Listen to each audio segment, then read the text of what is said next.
Good evening, everyone. Going to do the call to order and the agenda review. Are there any additions or deletions to the agenda?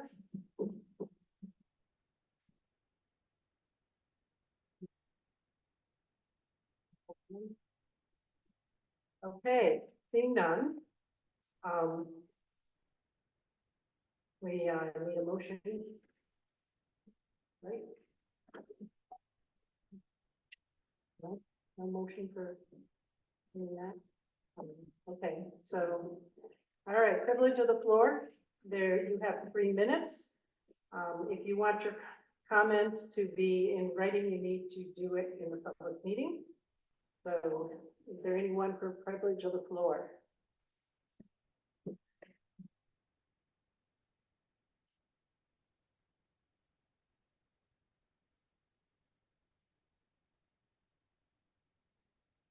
Yeah, I knew that, Rhonda. All right, Brian.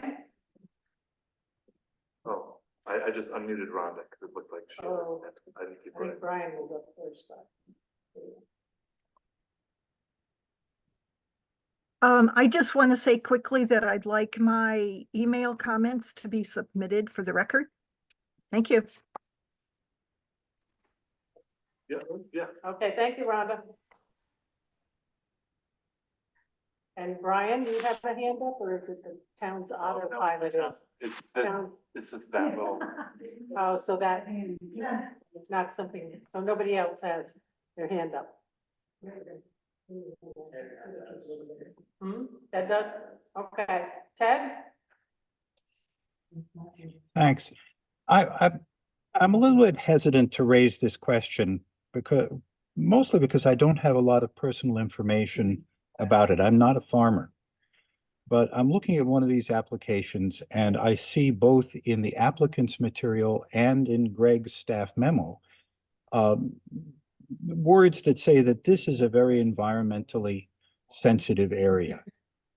And what little I know about that area, about that section of road and what's next to it, suggests that it's what I sort of half jokingly refer to as vertical real estate. And I don't know that the probable success of a proposed venture is material that is relevant to the planning board. But I do kind of wonder what exactly is going to get grown there on a wetland and a steep slope.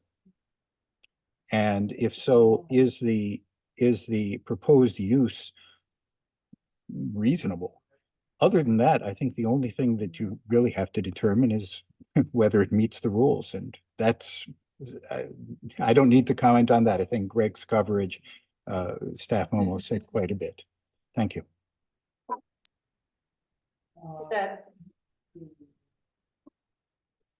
Anyone else for privilege of the floor? Okay, so let's move on to approval of the minutes. Has everyone had a chance to read the minutes? Okay, so can I have a motion to accept? Motion to accept minutes. Second. Thank you. Okay. And all Bergman? Yes. Colbert, Yes. Cowan, Yes. Davis. Okay, Benucci. Yes. Scriber. Yes. Well, thank you. Okay, so the next thing on the agenda is the town board liaison report, which is Leslie.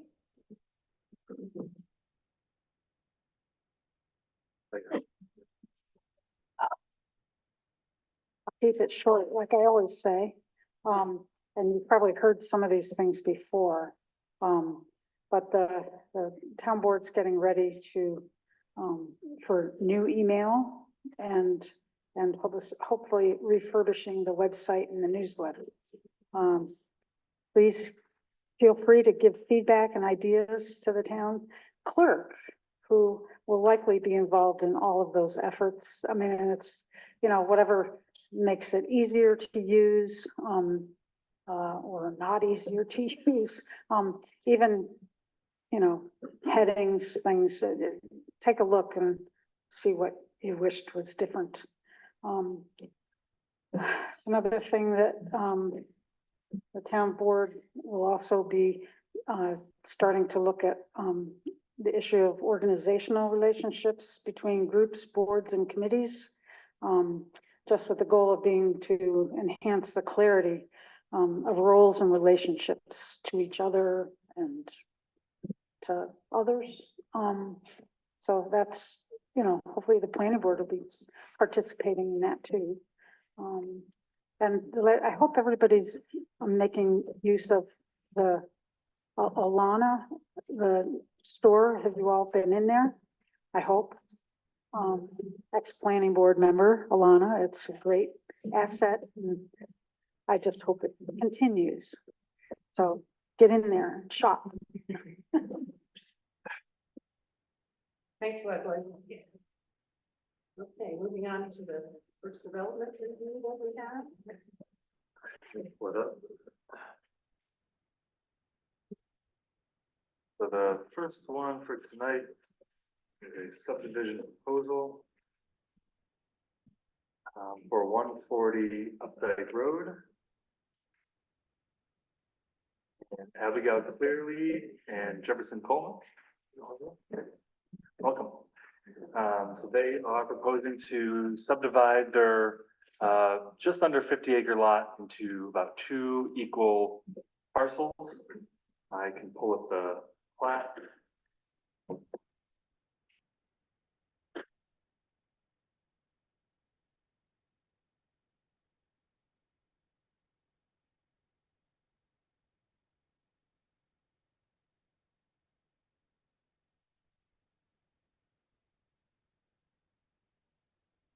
So it's along Updike Road. It's just, it's on the border with the town of Ithaca, just to the north.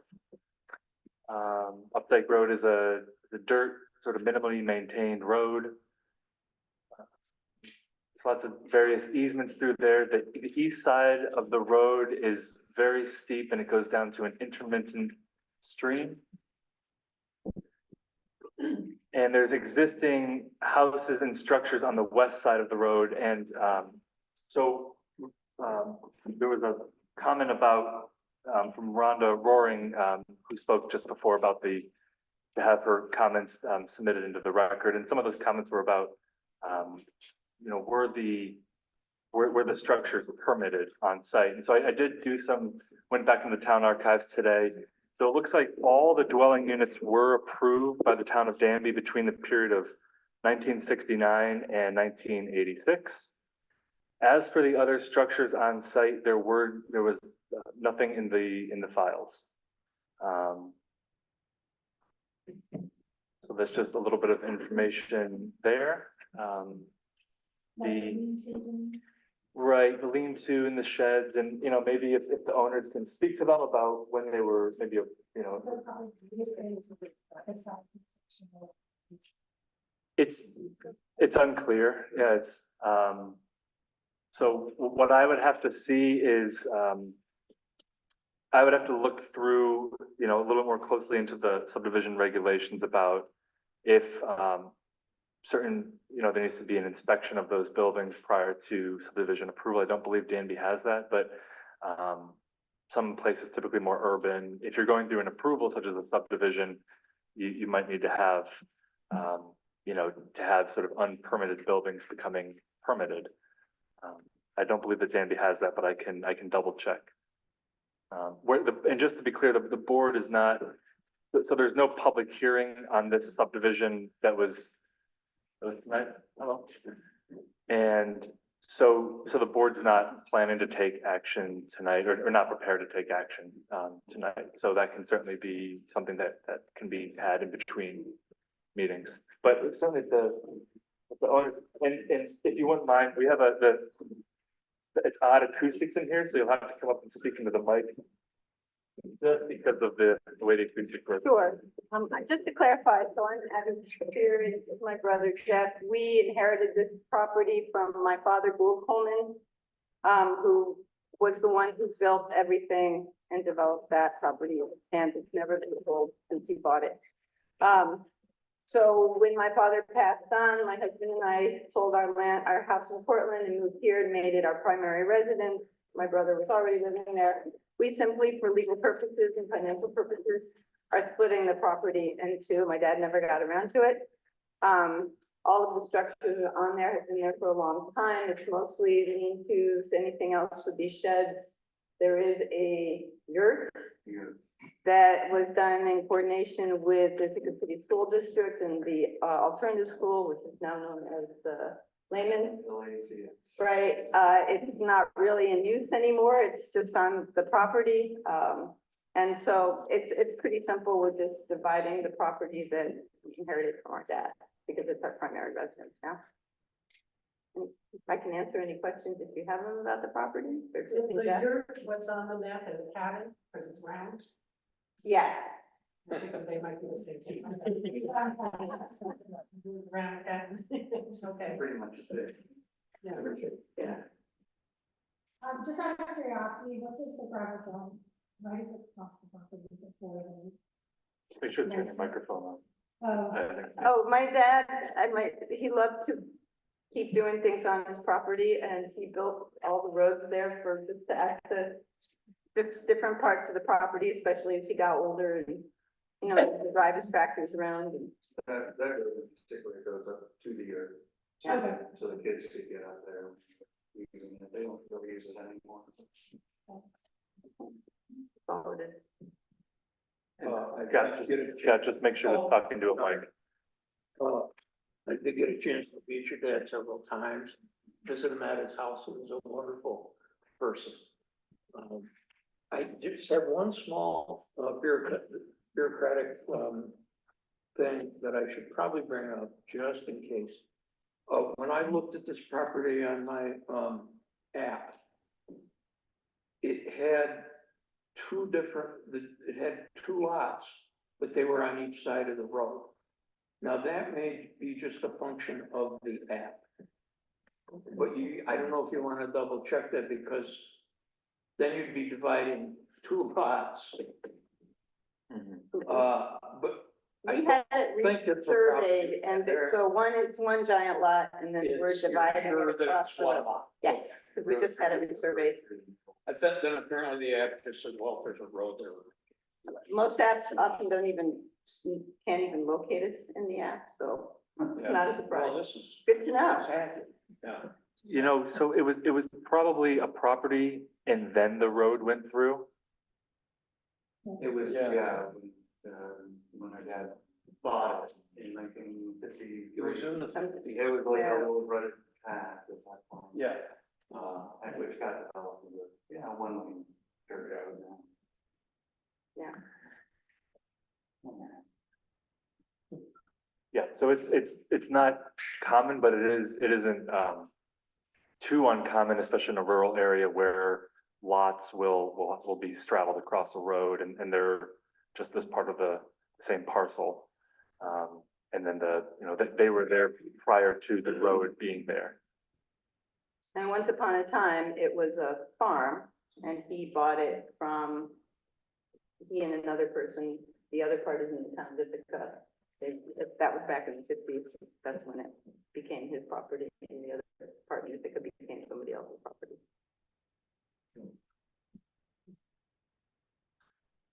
Any other questions for the applicants? And I do see, so just interesting, I pulled up the tax map, and why not? I'll just pull it up because it is, I think it's interesting. So this is the tax map, and the property is right here, and this is called a tie bar. This little purple symbol, and that just means that it's tied to this parcel across the right of way. So that may be what you saw. Answers my question. Whereas comparatively, the property to the south of that is two separate lots, 4.1 and 4.2. We were getting rid of the sidewalk, right? That's what we're doing. No, they're proposing to actually split it east-west to create a north lot and a south lot that both also straddle the road. Oh, So let me go back to the, yeah, it's a little, so I tried to put that in my memo that and I'll get this up here. So one lot is on the north.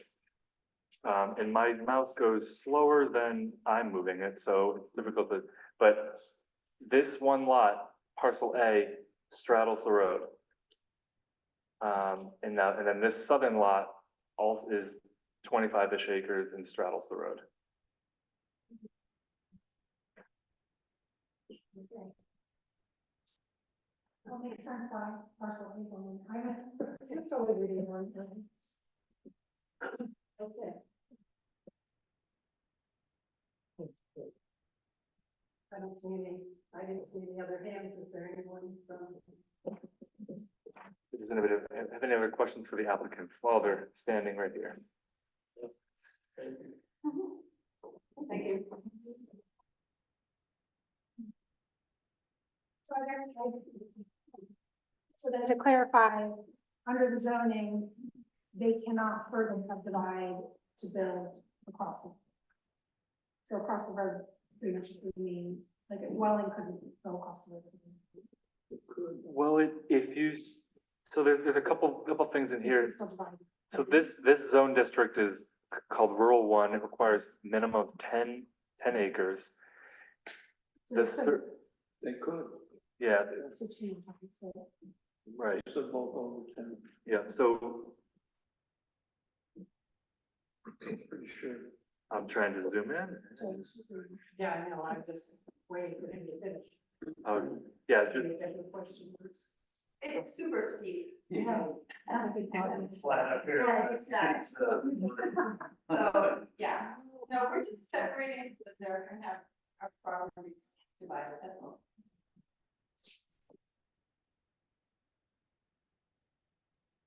you don't want to drive off that side of the road. No. now just to be abundantly transparent, so that the state has what's called a de facto subdivision clause that allows a property owner to just not have to come to the town if they have a property that has been legally cut through by a road and they have a tie bar on that. I'm probably not saying it correctly, but there have been a few in my short time here, that people have owned land across the side of the road. And I passed by the town attorney to be sure, and they could just go right down to the county assessor and just say, because their land was there prior to the road being there, the road creates a de facto subdivision.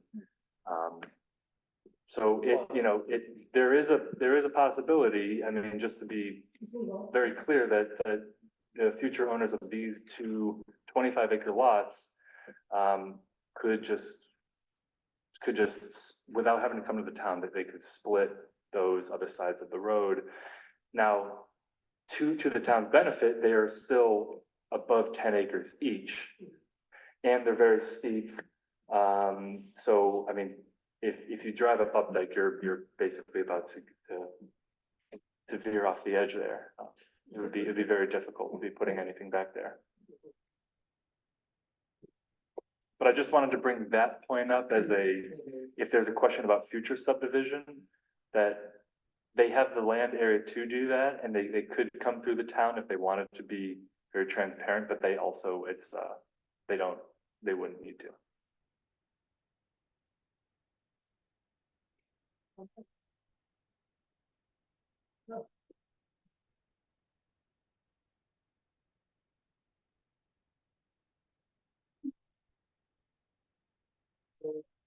Nothing else, that's. Well, so the only other thing is that, so eventually, so this is not the public hearing to take any action on this tonight.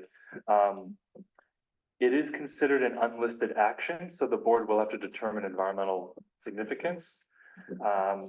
We could just for sake of time, review the short environmental assessment form that I asked them to submit. I did have one addition to it. It was about the stream, but we could just take a look at that and go over it, at least just become familiar with it, and then, right, yeah, we could do that. So let me, I don't know why I can't show it. Let me zoom back up to the top. Okay.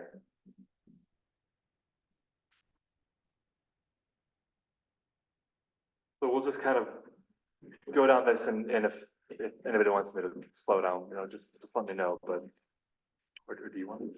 No, it's okay. Okay. Okay. So, it's not an action involving the adoption of a plan or a law. This is not action requiring approval, or funding from any other agency. We put in a little bit of information about the site. Is the proposed action a permitted use under the zoning regulations? Yes. It's consistent with the adopted plan, comprehensive plan, especially with such large lots. Is the proposed action consistent with the predominant character of the existing built or natural landscape? Check yes. This is one of these state check marks. So the state did this one. Is the site of the proposed action located in or does it adjoin a state listed critical environmental area? Will the proposed, no. Will the proposed action result in a substantial increase in traffic above present levels? They've selected no. Public transportation services at or near site? No. If you're familiar with Updike, you'll know that's no. Any pedestrian accommodations or bicycle routes? The answer is no. Does the proposed action meet or exceed the state energy code? I mean, I might put NA there, but because it's a subdivision of land, there's really nothing else being proposed. The proposed action, will it connect to existing public or private water? Conceivably, yes, if they're not doing anything else. They've selected septic for their wastewater. This is another state check mark, so no, it's not next to any historic place or area, or any archaeological sites. So this is the one that I added, that it is near a stream that's it's an intermittent stream, the one on the east side of Updike. And the best name that I found for it, I believe this is DEC and not Tompkins County, is this identifier here. So I just added that in. I'm not going to require the applicant to make that amendment. We can just have that in there. But there's no action being proposed next to the water body. Forest and some wetland, although there's no identified wetlands on the site, but maybe it's wet down by the creek. The state has checked that for question 15, that the site of the proposed action does not contain any animals or associated habitats as threatened or endangered, not within a 100-year floodplain. The action won't create any stormwater discharge.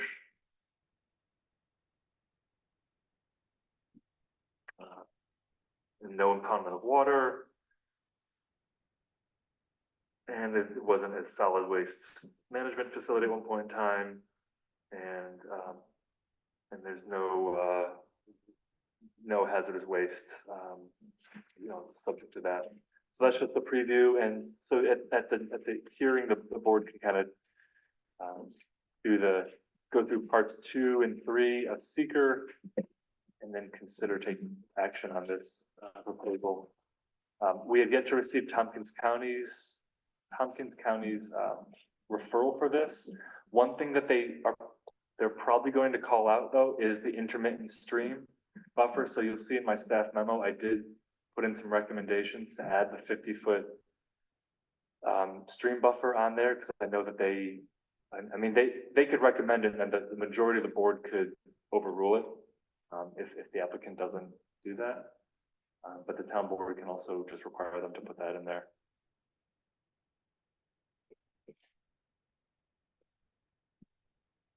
And then the plat will need to be amended anyway, and I'll write this to you all, so it's not, you don't have to take notes now, but there's an approval signature block that would need to be added to the plat, so the chairperson can sign it when it's approved. But are there any other additions that you can see that might need to go on this, plat? And, you know, even with the recommendation to have a, you know, the 50-foot stream buffer.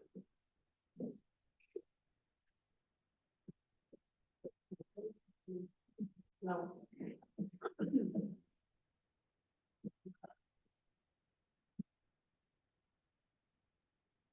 Well, so I'll just touch base and just let you know about next steps. And then there's a hearing notification that will go out to neighbors and, but conceivably, if you get the plat, you can resubmit it. We'll talk more offline, but then you can get you on next month's agenda for the hearing. Yes, if the surveyor can make the updates in time.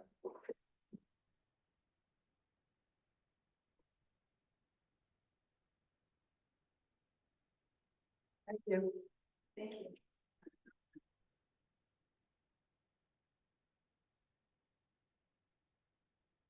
Gonna move on to the second one, which the Hornbrook parcel.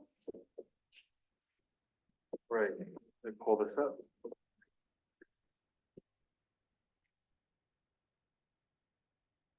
You all like to do your presentation? I'm going to pull it up. Okay. So just as a little bit of a preview, those of you online and just here in the room too. Well, actually, I guess, you know, maybe why don't you all start it off since it is your project. So let me start this share here too.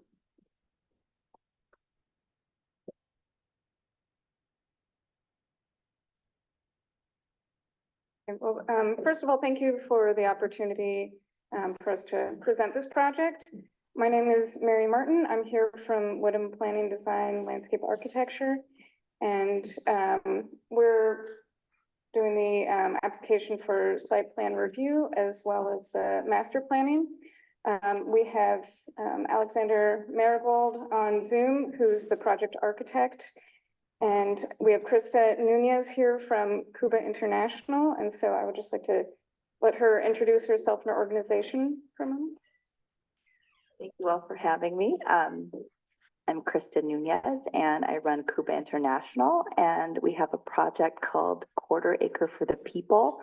It is a project that focuses on families with children and helping them engage in farming activities and living on land, typically people who haven't had the opportunity to own land or farm together. Thank you.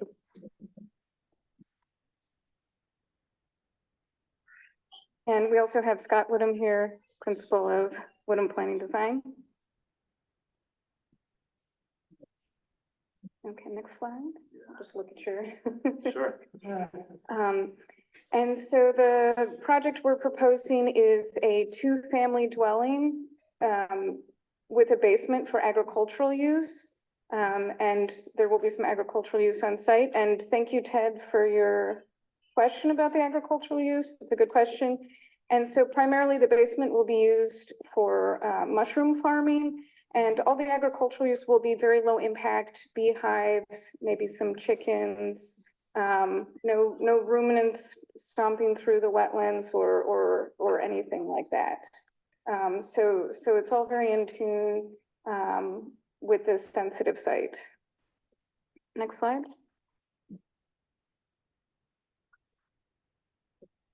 And just to give you a site overview, it's on Hornbrook Road near Nelson Road. It's zoned rural 2, so you can see the agricultural use surrounding. Next slide. Zoomed in aerial of the site, showing the landscape character, and in red you can see the outline of the proposed limits of disturbance on the site. Next slide.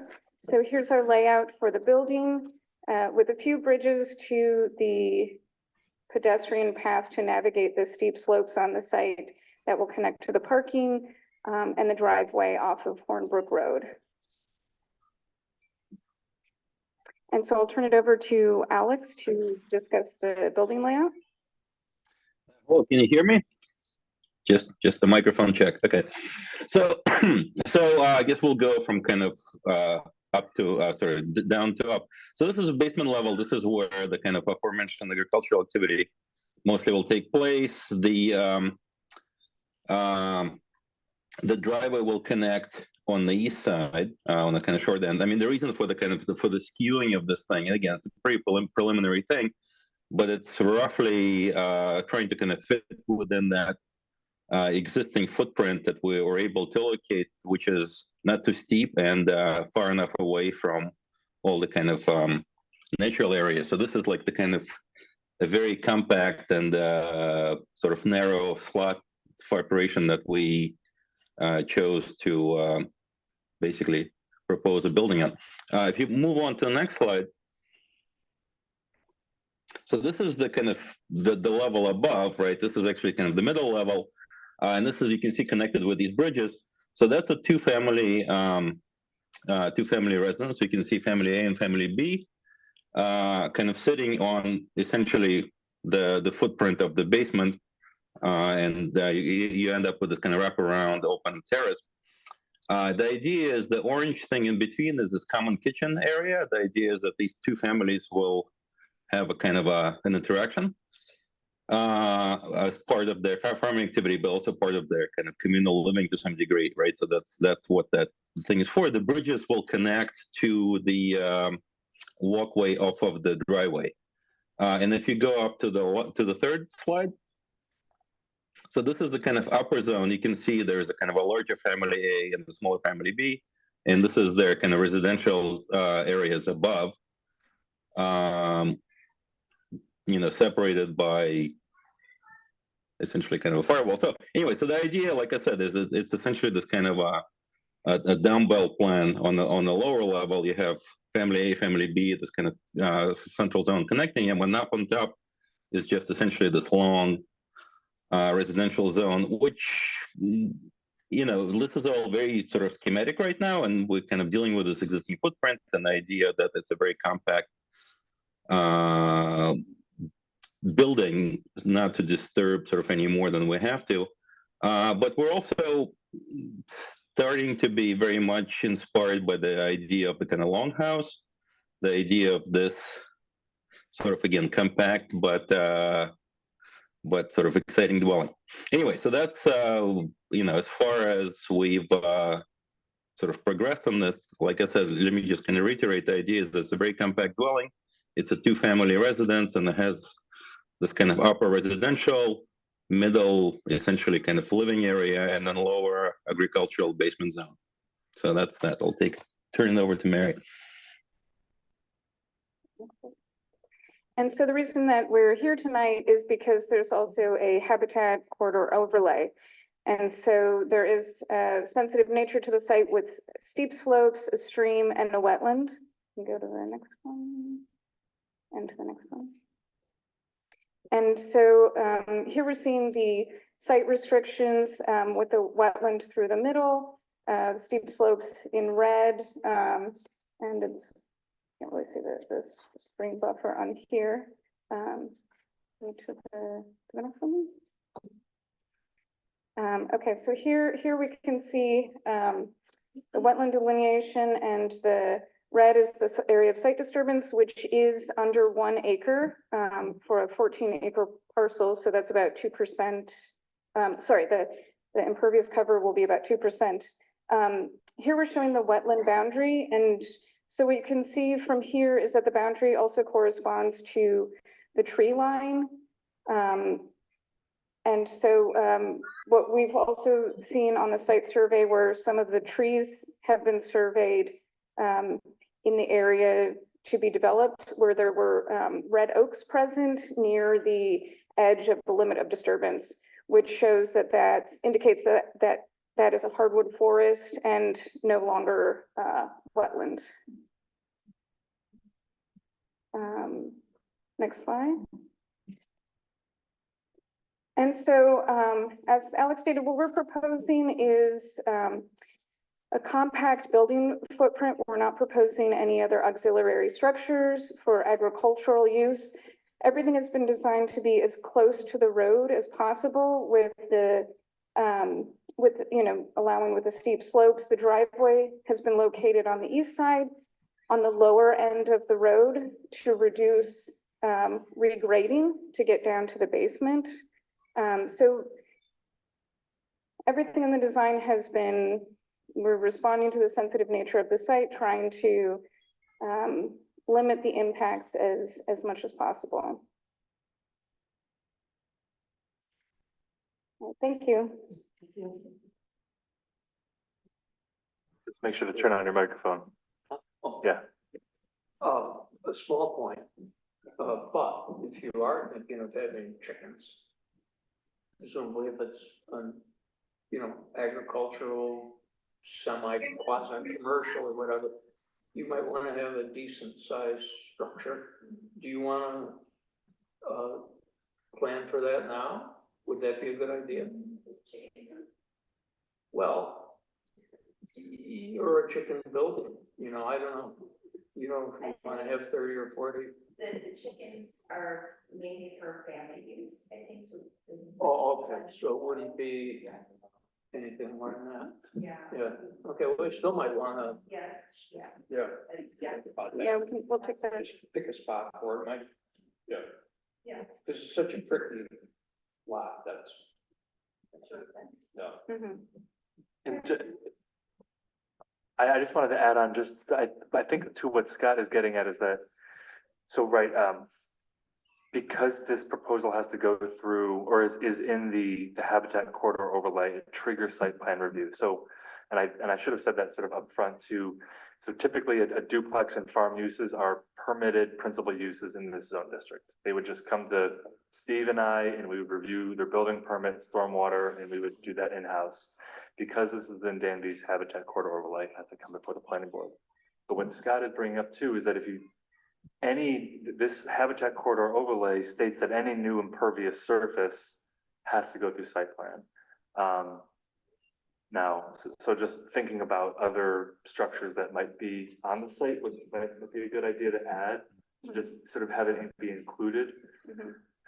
And being a busybody that I am at times, if the purpose or a big part of the purpose of your organization is farming, maybe you do want to at least give yourselves the option to do a little bit of, that would be a great thing, since other agricultural options are not going to be there.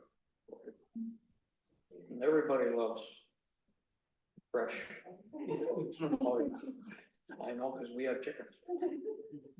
I have a question about, I'm sorry, there's someone in the audience that also has a question. Go ahead. okay, my question's about the septic. I think that's a probably pretty tricky location to get a septic. Have you gotten a septic plan for that design yet? Included the health department? That would be next steps. Yeah. Mhm.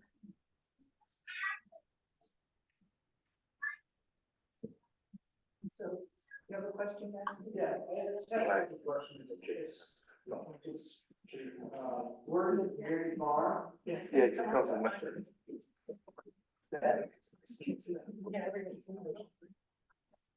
So this piece is written as a community farm.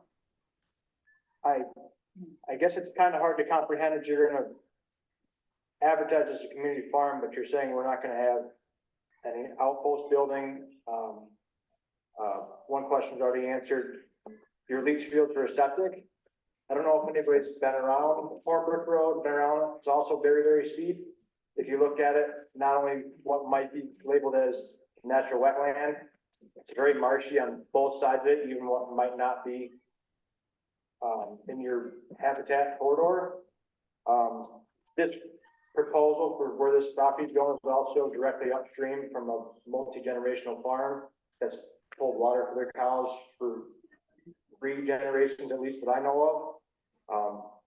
I see what she said earlier, that there's red oak that certifies that probably by words that it's not a natural wetland. I've had use of that land for 20 years in the past, and if I could count maybe 4 oak trees on that entire parcel, that would probably be a pretty generous number. guess what I don't understand is, and it's, everybody treats their own, there's so many pieces of property in Danby where it makes more sense to put a community farm in, but also at the same time, who, if it's supposed to be a community farm or word as such, who are the families that are gonna be involved or who occupy the space? And if that's people being brought in to any capacity, is that a tax burden to anybody else? If it's a community farm, where does that fall on everybody else?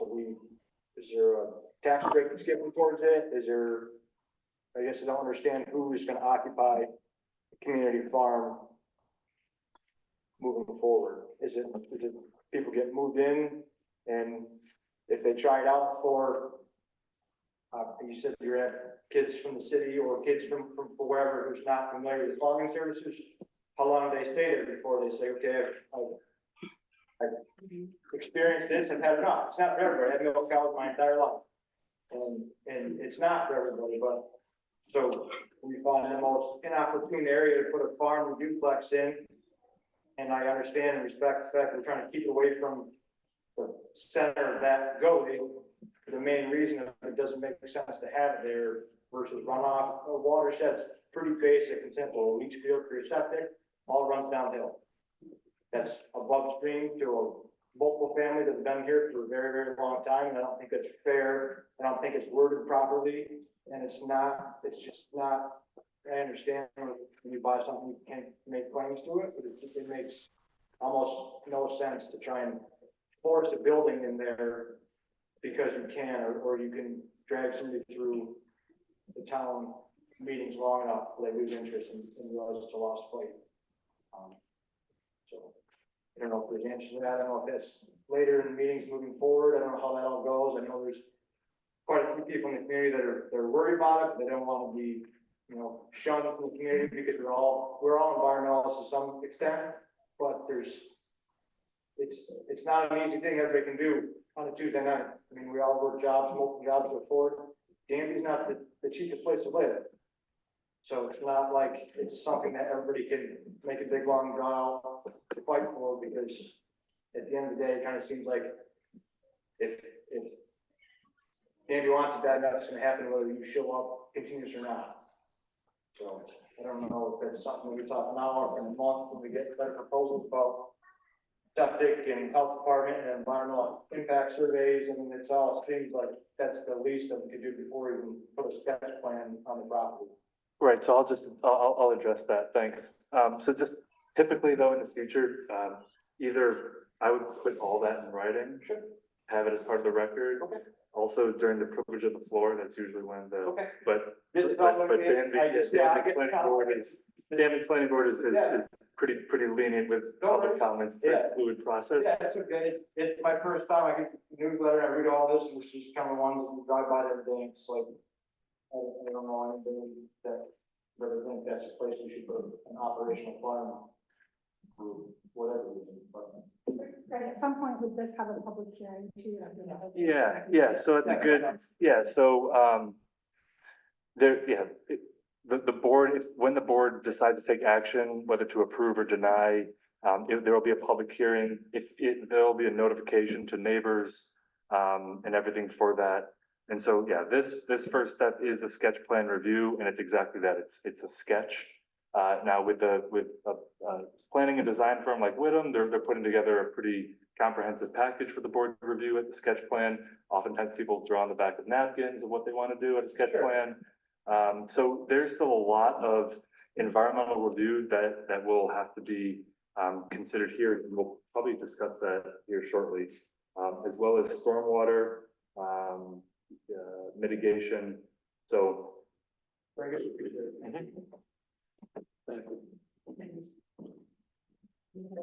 Question? No. Oh. So I just wanted to clarify, is this not the same property that we subdivided last year? Or the year before? Correct, this is a different It's the property. adjacent property, Right. I guess? Right, Okay. Cause it's very similar and it was like a very similar, very close look at what was the possible buildable area when we subdivided that property. So, okay. want to bring up the septic again. I just think that this property was under contract before, it was under contract with someone who worked in Tompkins County Environmental Health. He was able, from my understanding, he was able to get, something drawn up, but that was just for a 3-bedroom, 1-bath. And this is for 12 individuals, and I don't remember, there's a lot of bedrooms. It will be challenging, and I don't know if it's cost prohibitive, but it'll be expensive. So those are just things that I think will take up a lot of time and consideration of work before we get too far into it to see if it is feasible, just from my perspective. And so adding on to Kelly's point is that, there's kind of there's a number of different steps, but so the first step would be site plan approval. And then before building permits are issued, there would have to be approval from Tompkins County Health. So I think that, as part of the comment, it's sure we could kind of go through the whole site plan approval. But there might be a hang up at the health department stage that either is cost prohibitive or just not even possible. So this is word of mouth for you, but what I was heard was that he wasn't able to get contractors willing to do the work. So, but again, years ago, you're still having employee shortages and things like this, so maybe it won't be a problem, but.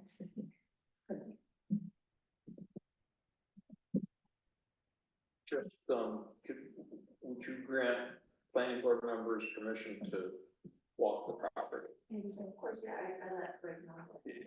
Yeah, there you go. yeah. Okay.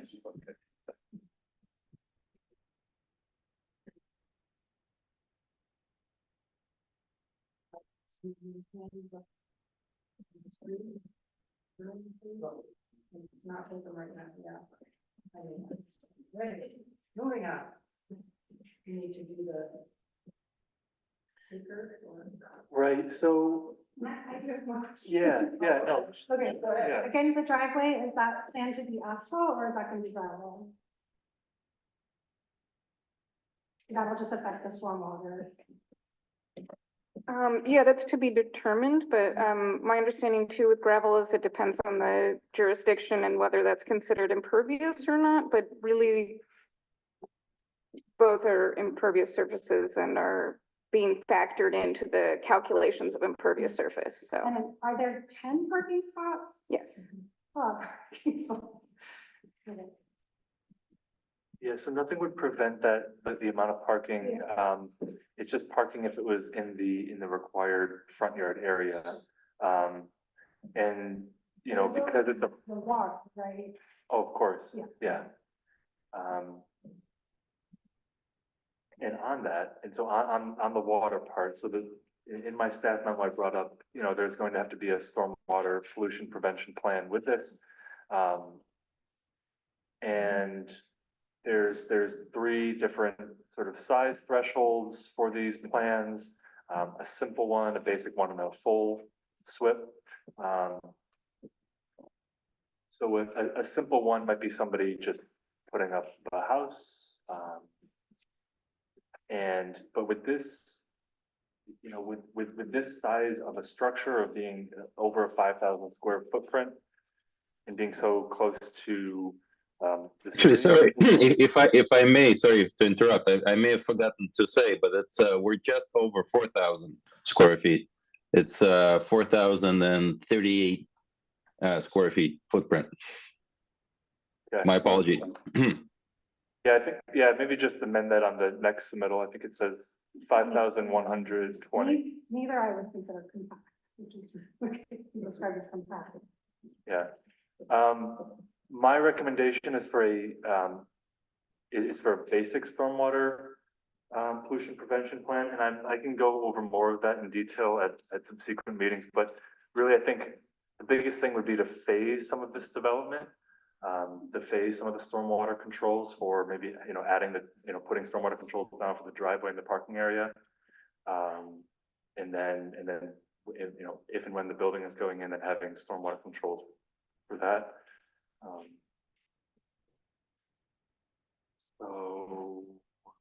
And just because it is just, shy of an acre. it is really up to the town's discretion to either, you know, require a basic one or a full one. I think a full split might be a little bit of a little bit too much. So for example, the 120-acre solar farm right over here had a full SWIP. But for this, and so typically for, when I have to permit single-family homes, I'm requiring a simple SWIP.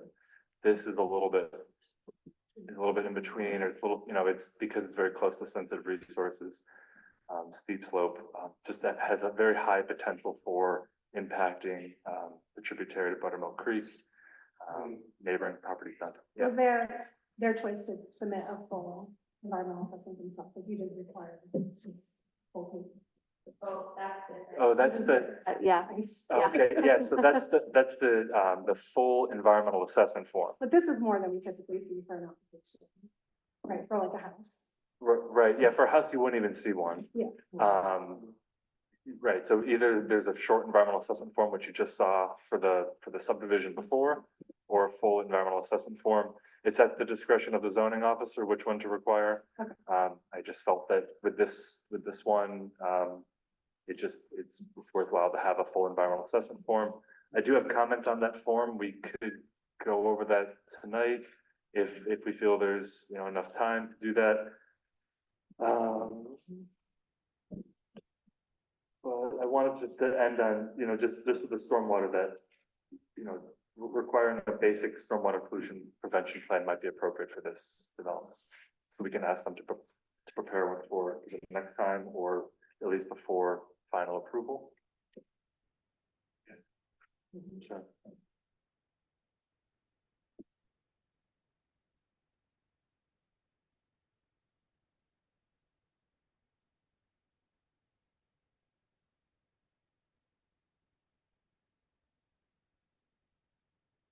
On the wetlands,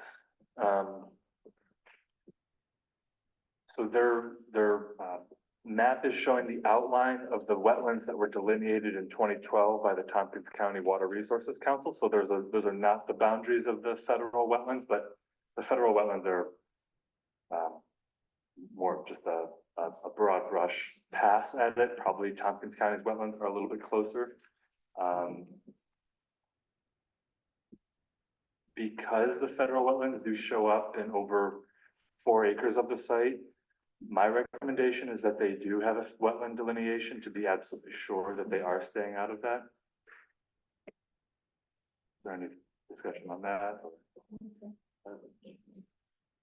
I mean, there's also the slope. So, once you hit the slope, you're not likely in the wetlands anymore. So I do think that there's, you know, it's different than if you had a huge meadow and part of it was wet. But I think that, in this case, it makes me wonder why we have all these overlay districts when here we have a set of stacked overlay districts for sensitive environmental areas, and then we still allow development within them. It just makes me think, why do we even have these things? I mean, I think this is a case where we need to have really sensitive design. And when I see like a 10-acre parking lot, I wonder if that's happening. And I think, you know, we really need to have stormwater that would really well here. And, you know, there's a well, I think, within 20 feet of the road, and we salt the road. So I'd be concerned about that. And then we have the septic issue. It just seems like it's I don't know, it's challenge, and I would love to see a community farm here, and I love the idea of multi-dwelling unit where you have a community farm. I just think it has to be done super well here, because if we just allow development to occur in these overlay districts, where we're supposed to be concerned about environment, I feel like we can't check every box that says, yes, this is sensitive, and then just go ahead and do things anyway. I mean, why even bother having?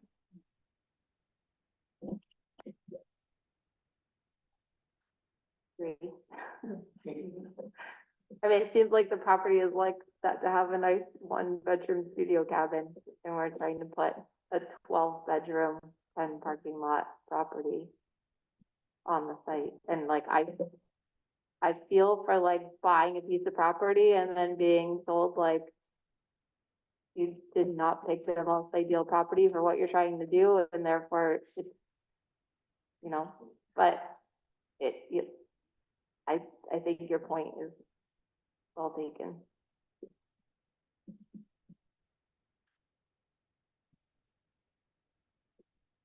I'll just say I agree.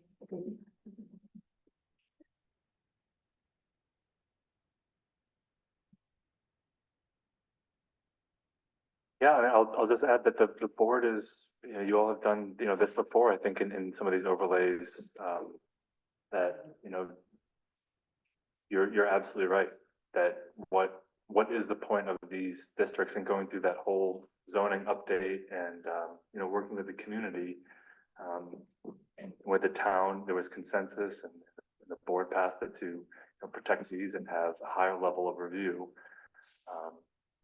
So it, sort of feeding the discussion that, you know, that the board is well empowered to, you know, require a higher bar of review for this project. You know, they're already coming in for site plan review. As I said, if that habitat corridor wasn't there, if they were to build outside of it, they wouldn't come in. They would just work with me and Steve, and the stormwater controls and everything like that. But this triggers them to come in through site plan review.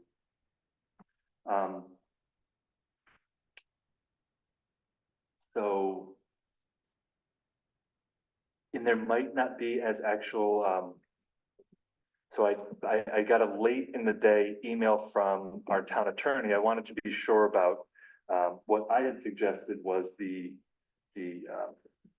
type of action this would be for seeker. So if it's a type 2 action, it doesn't require any further review. If it's unlisted or type 1, it goes and the board determines what type of environmental significance is. I was reading an old local law from town of Danby. Long story short is that I classified it as an unlisted action, meaning it would have to go through a heightened level of review. The attorney's response to me was that might not be the case. Because it is a duplex and a farm, it might need to be considered a type 2, where there's no further environmental review. And so taking that into account, and I'll likely follow up with him and get a little bit more. This is I got it at about 6 p.m. Did he give you any? Can you just turn your, Did he give you any logic for that response? Yes. Because it makes no sense. Well, I think you'd have to first look at what is a, Is it something to do with ag and market? no, it's not that. It has to do with how a town can amend a type 1 or a type 2 list and whether, because he sent it at 6 o'clock, I didn't have enough time to digest it and package it into bite-sized pieces to disseminate and to talk about at a public meeting. But the message that I got from him was, it might not be he was treading carefully on his words, but he was basically saying, you know, calling it an unlisted action just might not actually be what it is. So he didn't say why. No, he went into a long diatribe of why, but I was hear that sometimes. yeah, no, I'll certainly put it together, and because the board will have to, you know, determine is this type 2 or is this type 1, you know, and I just want to, you know, double check with him. I mean, right now it looks like it could fall under just type 2. Because a duplex, building a single family duplex or triplex are exempt, and agricultural uses are exempt. There's a local law from Danby from 1991 that's the town's environmental quality review of actions, that it doesn't look like this has ever really been applied to too much, but it talks about being within 250 feet of sensitive resources. So to me, I thought, oh, well, it's a duplex, but it's within this area. So it's going to be not a type 2 or not even, it doesn't fall into type 1. And there was a long explanation, and I don't want to speak out of turn, like how it sort of how those dots were connecting, and I think he still needed a little bit more information for that too. There were some questions in there. But his first pass was that might be overkill, and that might not be an appropriate level of review for a duplex, however big it is, and farm uses. I think we need a lot of clarity. Yeah. Yeah. Yeah. So then it goes back to Jamie's question, why have these overlays of order? Well, but those are two separate things. Like the overlay is Danby's protected overlay, or it creates a higher level of review. Seeker, and even this town companion of Seeker called the Town Environmental Quality Review Act, TEQR, those are just separate processes, the overlay and the TEQR. The overlay enables the town, or enables the planning board to review this project. And doesn't mean that you can't require anything more. As you all know, you can condition site plans. I brought up the stormwater pollution prevention plan. I'm hearing from you, Jamie, that I suggested maybe just having a basic SWIP, but maybe I'm gathering that maybe even having a full SWIP is more appropriate, just to be sure that stormwater is mitigated appropriate. No, I don't know. yeah. And is it the barn that, the fact that it's the barn that changes some of it? Which changes some of which. Changes which kind of review we have to do? Is it because of the? For the Because it's a seeker, duplex? for the seeker, or for the site plan? For the site? It's just because, and I'll read it, but it's in my staff memo, like the habitat corridor overlay. It doesn't talk about uses, it's just any new impervious surface needs to be reviewed by the planning board.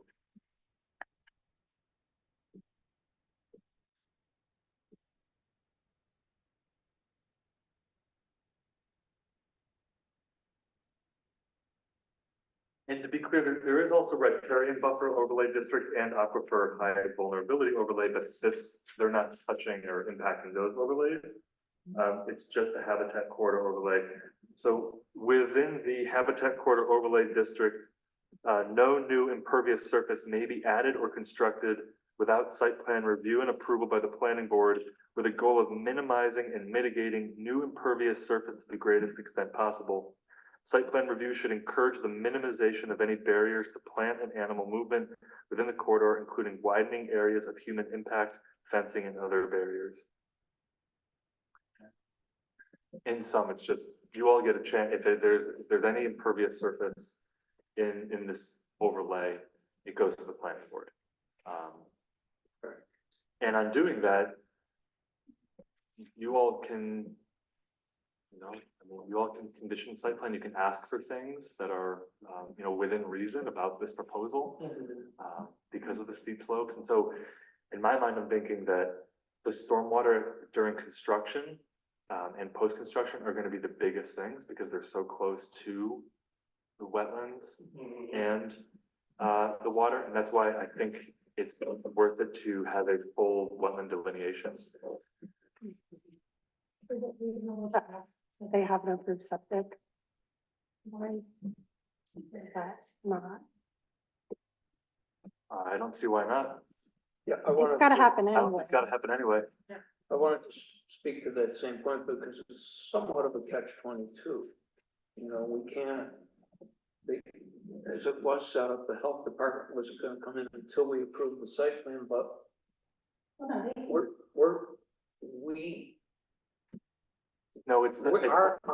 our judgment and whether our considerations in the site plan would necessarily have a lot to do with what kind of septic could be put in there. And is there a gray area in there? Is there, well, this might work, it might get by the health department. So that would be something that I would like to know from the get-go. It would certainly benefit the applicant.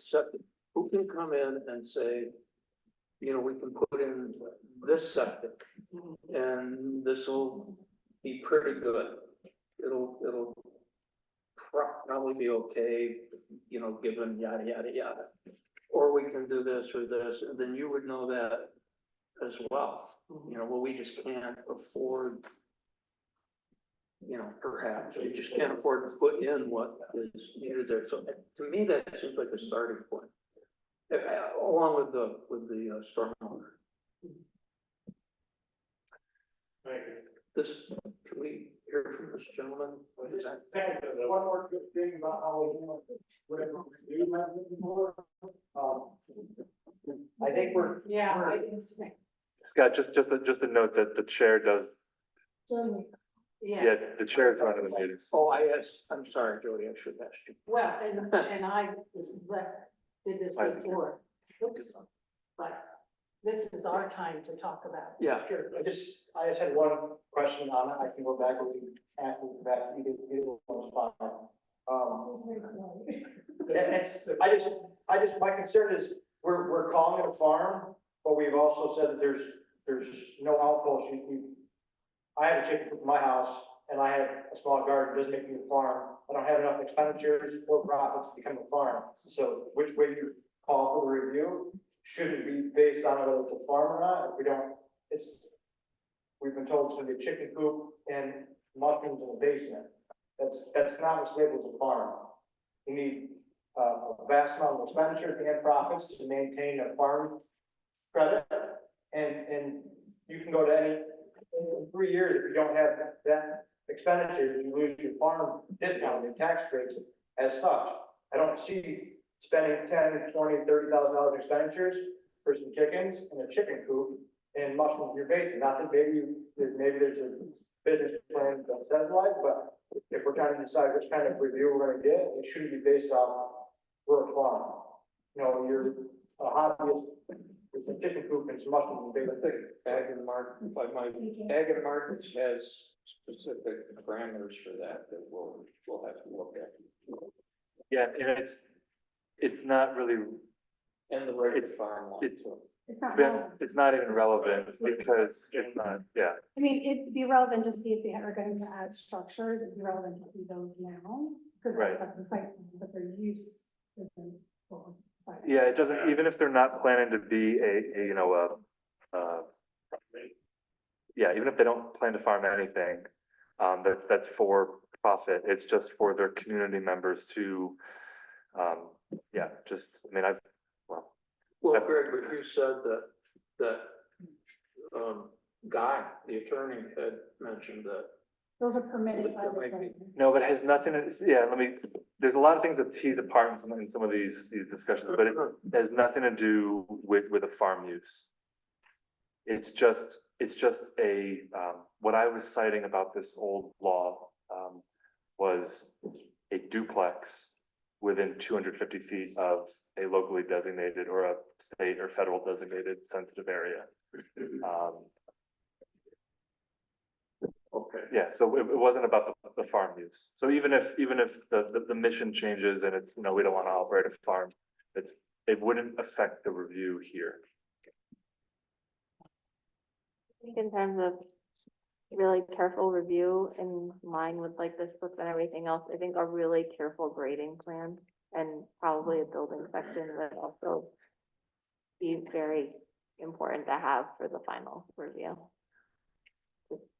You know, see how much impact there really is on all the sloping in addition to what's impervious at the end of the day.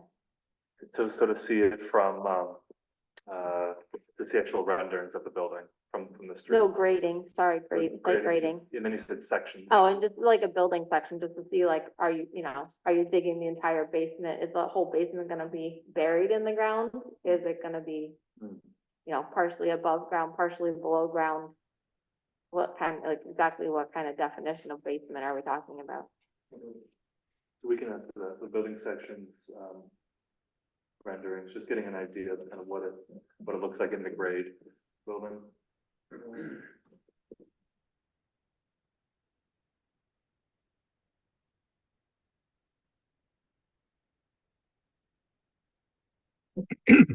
Okay, so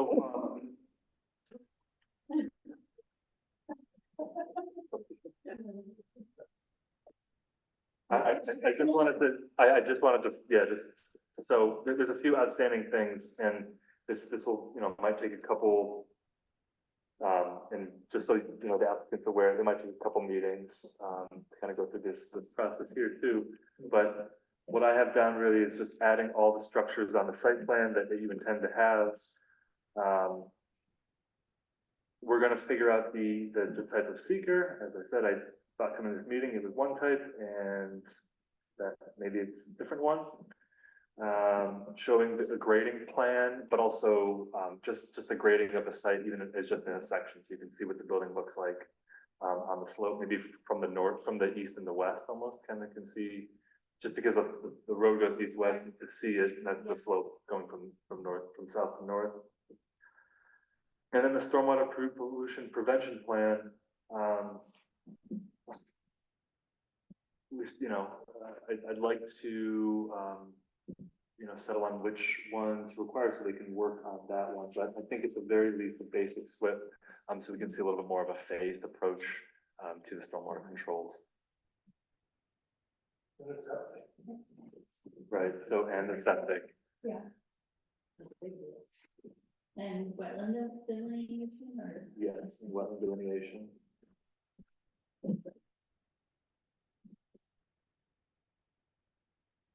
There's also a groundwater assessment form. This is required for every proposal. Under their part one, they indicated about 1,000 gallons a day they were going to draw, which wouldn't trigger anything further, but they do need to submit, and I'll prepare a little bit of a little blurb of, it was on the staff memo about the groundwater assessment. Make sure as much is available.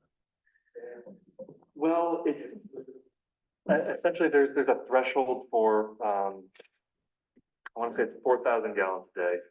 It's pretty substantial, but it would require them to then go through a whole assessment of capacity.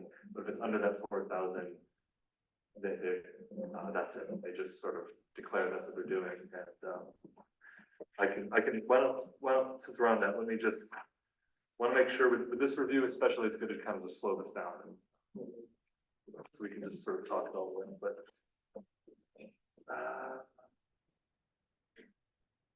With the groundwater data statement. So for any proposed use that will involve the withdrawal of groundwater from on-site wells and would eventually require the preparation and approval of a site plan under the provisions of this local law, the applicant must complete a groundwater data statement and submit it to town zoning enforcement officer, me.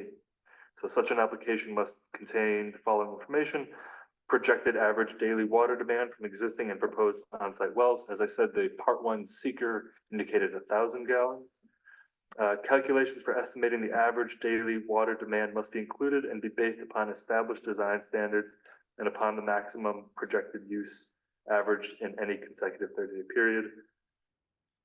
And then a map with the location of all existing and proposed wells at the site, including their position with respect to property lines, existing or proposed water bodies, roads, buildings, and potential contaminant sources. As listed in table 1 of something in it's a whole section of New York's codes, rules and regulations. So then, yeah, if they don't exceed that 4,000, the next step would be a whole assessment that they would go through.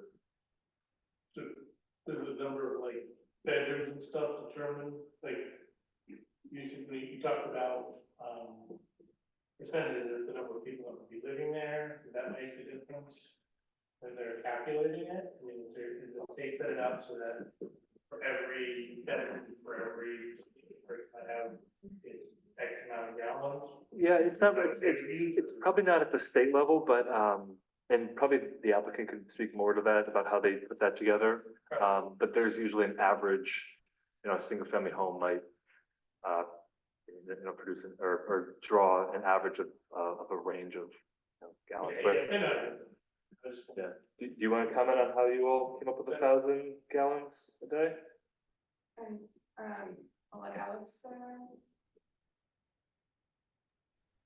Alex, you're being called on to figure out how you Yeah. come up with gallons per day. Well, to be honest, it's been a while, but there is there is an average daily use of gallons per person.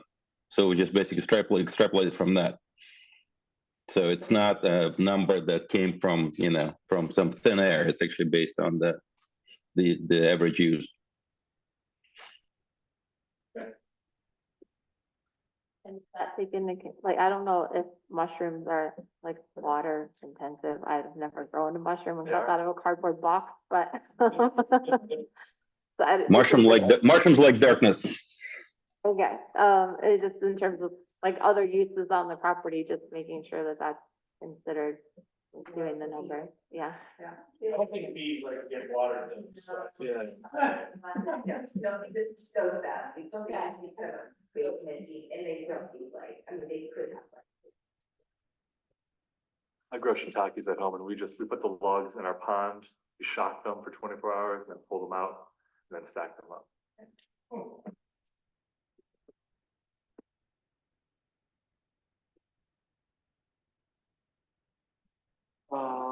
We also just ask the applicants, I mean, maybe you've already made it as small as you want to, but that is part of what the intention of the zoning is, having minimal impact.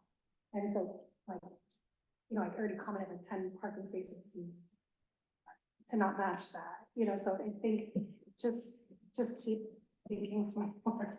Not to like, I mean, the Hamlet would be great to do something big in, right? We want density, we want multiple family dwellings. This is the one area of town we are trying to put the most protections on, and now we're just in it, like, it's a tricky spot for us to sign off on this, because it just goes against what we intended when the zoning was set.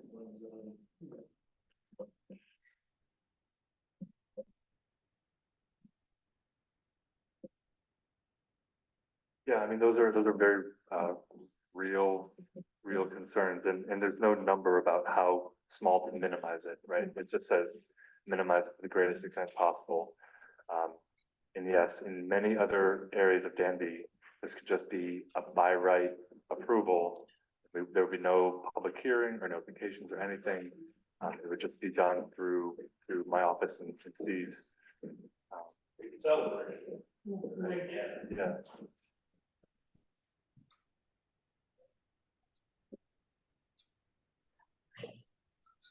We have a list now to go back, is that what we're? We have, there's a list of 7 items that I will, put out in the letter, back to the team, and just so they can prepare that, and if they can get that in on time, we might see them next month. If not, we'll see them the following month. I don't anticipate to schedule a public hearing for that month. I think it's good to just get more information in, that where the board is. Let's simply get this in required information and then discuss that further, and we get a little bit more clarification on the seeker. I think that's a big thing. Is the board going to do an environmental determination, or is it just an exempt? So I need to be sure of that before I provide mine. Yeah. For the wet, yes. You can pull this microphone. For the wetland delineation, we would like to request, having a biologist determine the edge of the wetland, if we're already gonna be developing septic, but just to determine Are they do we need a full wetland delineation, or can we hire a biologist to determine would they be a certified wildlife biologist?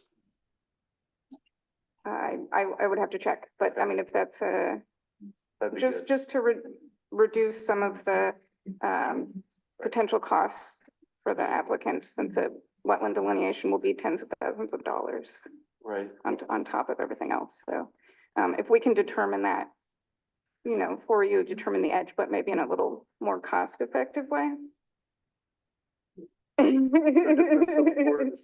Just as a, I used to do wetland delineations a long time ago. And my team lead was a certified wildlife biologist.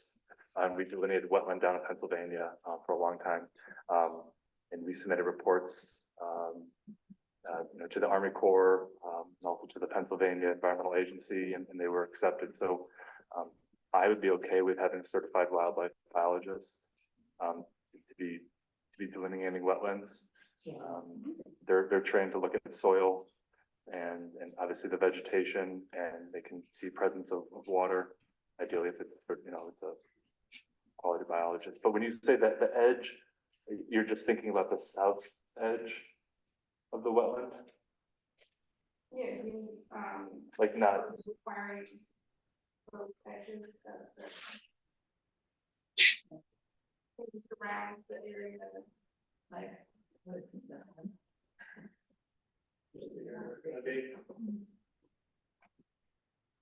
So yeah, just on the closest roads, the road side of the wet area.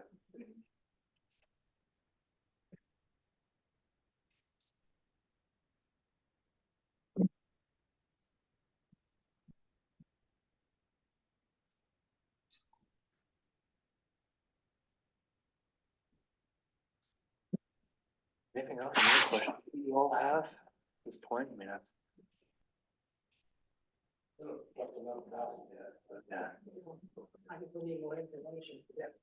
Okay. And I encourage you all, if you haven't gone to see the site, I encourage you to do that. Just to stop along the road and just to get an idea.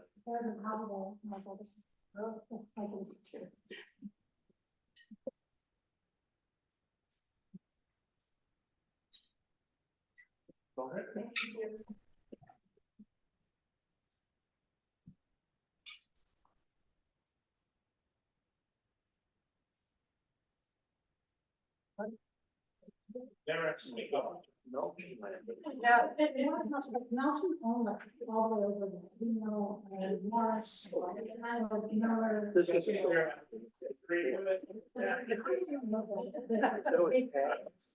Where Roger will go comes in. This is. I think they're very similar. There is a and Yeah. they, yes. Yeah.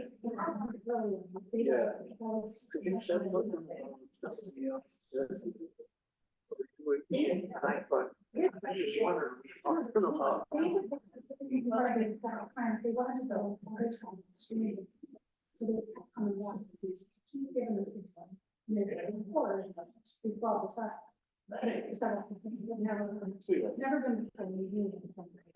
And I think this is the person still. We did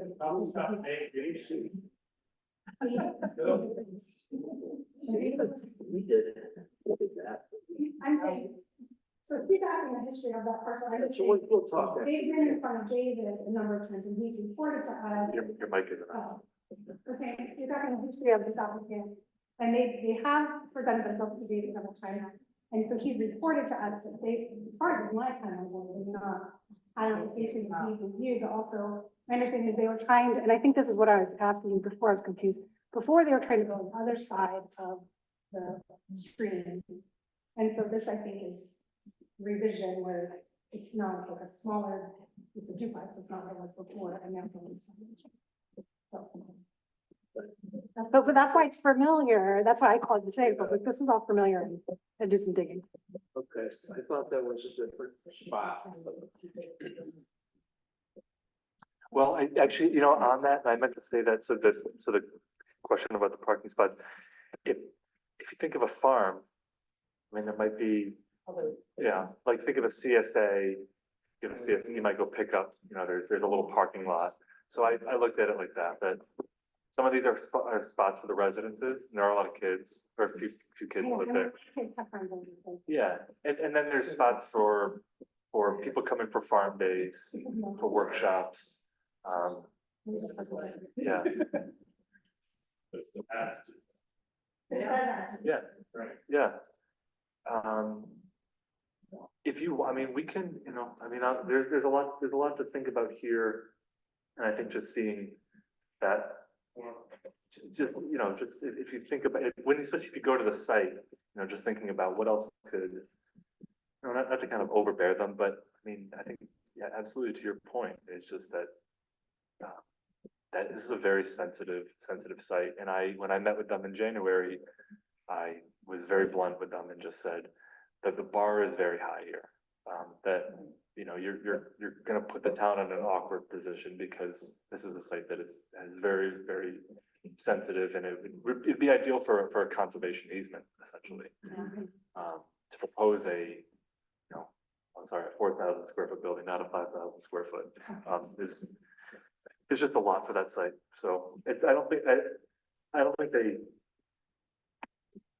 there is a path forward for them, but it might be very, very expensive. And I agree, Colleen, that I appreciate your recommendation that getting a septic plan in.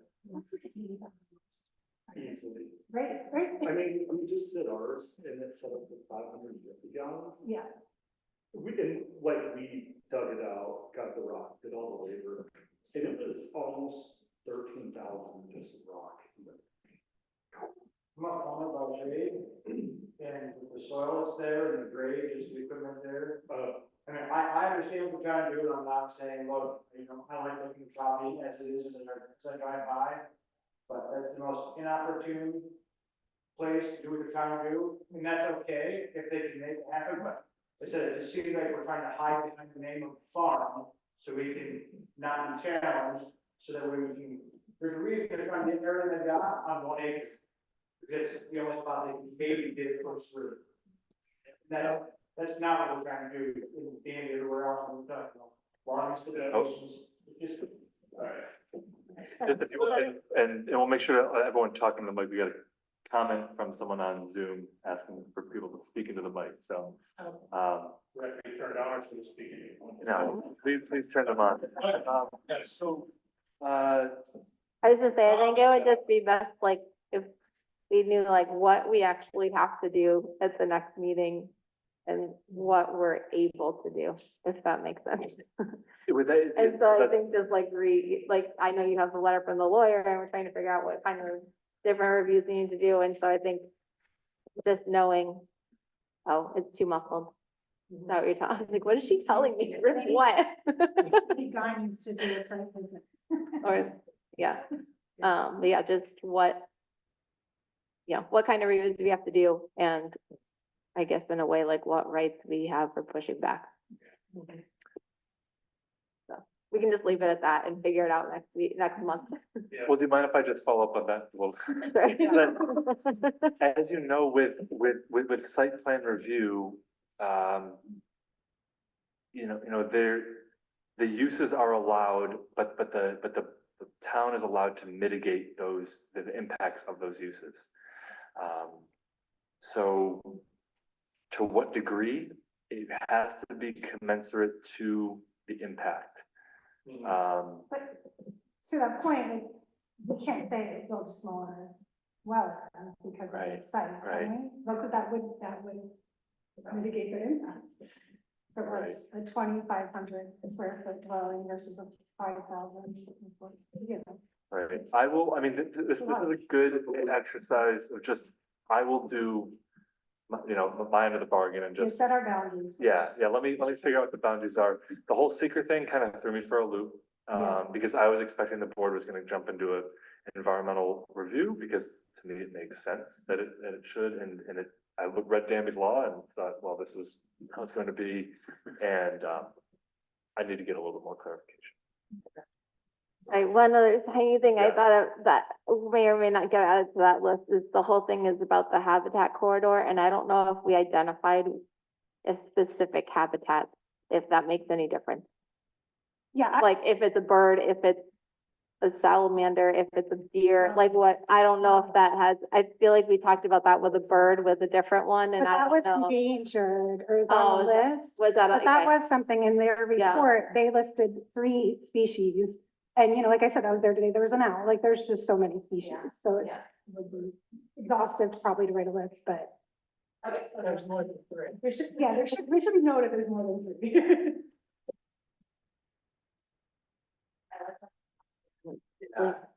And before we get started on the next application here, just to let you all know, so the applicant is Zach Larkins and Heather Larkins here. And otherwise known as Coffee, sorry. Zach is an employee of the town. He's the most recent employee. He's the facilities manager for the town. So just to put that on the record, let everyone know. And Make him wait outside. yeah, right. Um,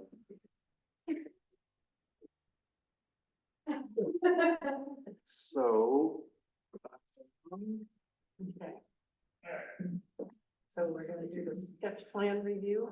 Right. And tell us what you wanna do. Yeah, maybe Zach, you want to step up to the mic and just say what you're proposing?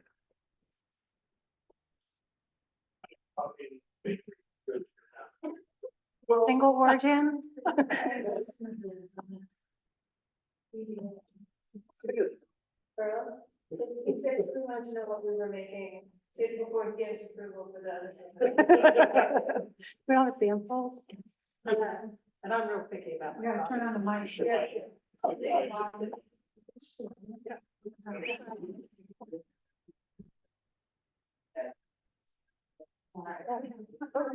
are thinking out of the, thinking it up.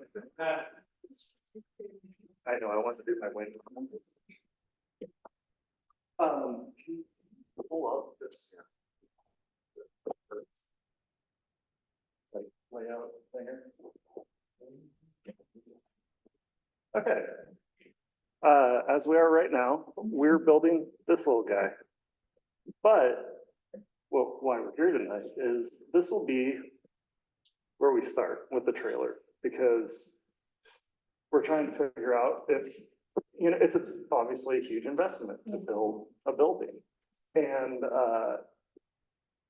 we are putting focus on really good coffee. Like that's the most important thing. We're not trying to half-ass anything we do. Yeah, like, we're not, yeah.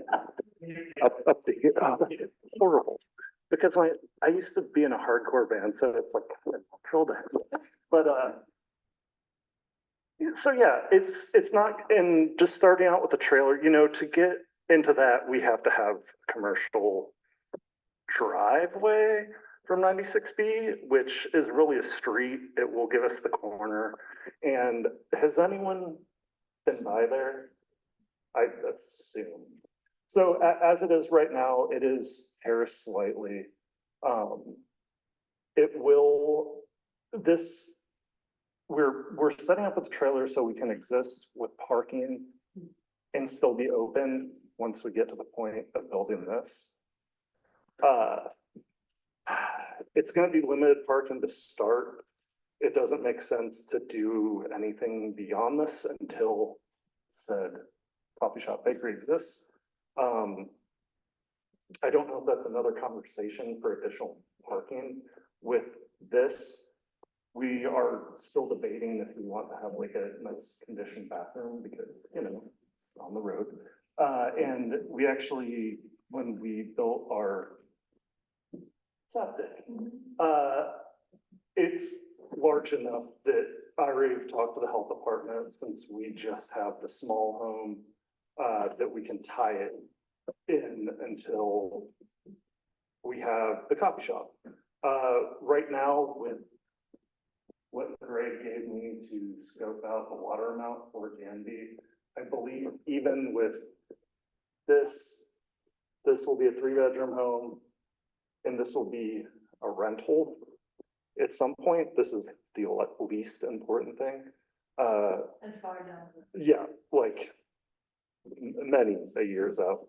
I just lost track. What am I talking about? Then I was talking about the septic and whether or not this. Oh. Septic will support the new structure. Thank you.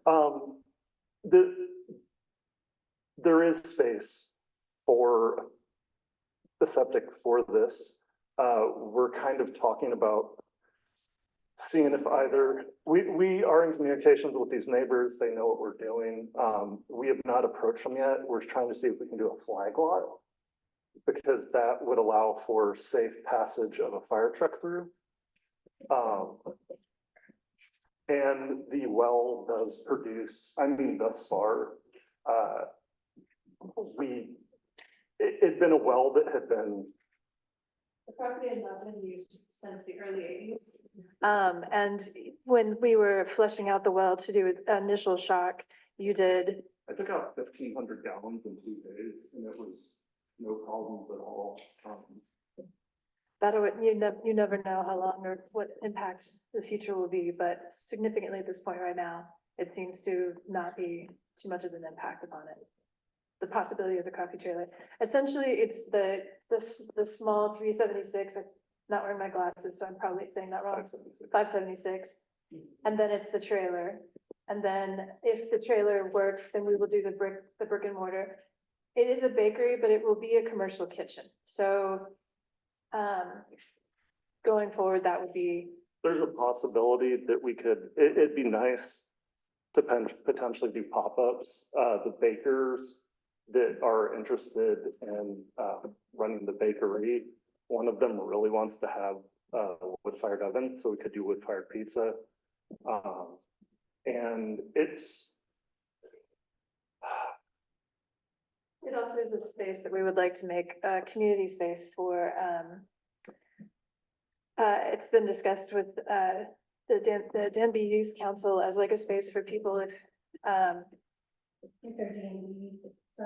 yeah, Heidi's. I mean, it's just, there is not currently, there are not a lot of places in Danby for youth or community. I know that Karthik and Olivia's market is a great start, and we would like to be part of that as well, and to just give a space for, it's not just going to be a coffee shop, and it's not just going to be a bakery. It is every coffee shop I've worked in, and I've spent most of my life in hospitality.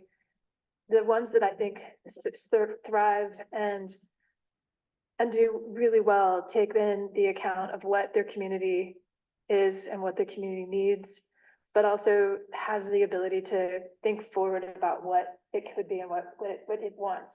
And so that's kind of what we're doing. Like, we're taking this very slow. I thought I was a little nervous of too quickly, but he's right. I mean, we do need to plan ahead so that transparency, everyone knows what we want to do, and it works with what we're doing going forward. And also it allows us to see how the landscape acts as we do things to, we don't want to impede flow of water. The wetlands, I love the fact that we have the wetlands in the front, and we're actually with time trying to make the pond better. It's Take out the tires that are. yeah, like Our previous tenants. yeah. And there's already like really great water diversion on the property because what is that website? Has anyone done historical aerials? Yeah. It's so cool because they put French drains in for the entire top of the property, and it all goes down to the pond. And then it filters through, and you can see how it kind of makes its way to the other wetland. Also, all of the landscaping we will do, in talking to Shelley, who's at the bottom left property, it's really important that this business doesn't negatively impact our neighbors or the community. So we will do a lot of noise canceling. I'm not positive if Cherry Laurel's work with Zone 5B, but we will work at mitigating noise and also making sure it's a really beautiful space. I want to work, I feel like I mentioned this to you previously, but I wanted to work with the extension office and try to do layered planting so that it works with all of the seasons and it changes with the seasons, but that it also helps preserve and it doesn't in any way negatively impact the wetlands that we have on the property. And I would like to thank Dollar General for doing such a beautiful job of giving us a legwork. There was a Dollar General proposed here, and that Dollar General has some deep pockets, and they did a full-blown wetland delineation. So unlike the last applicant, they already have all their wetlands mapped out. And so, there doesn't need to be I don't think we need to ask for anything more.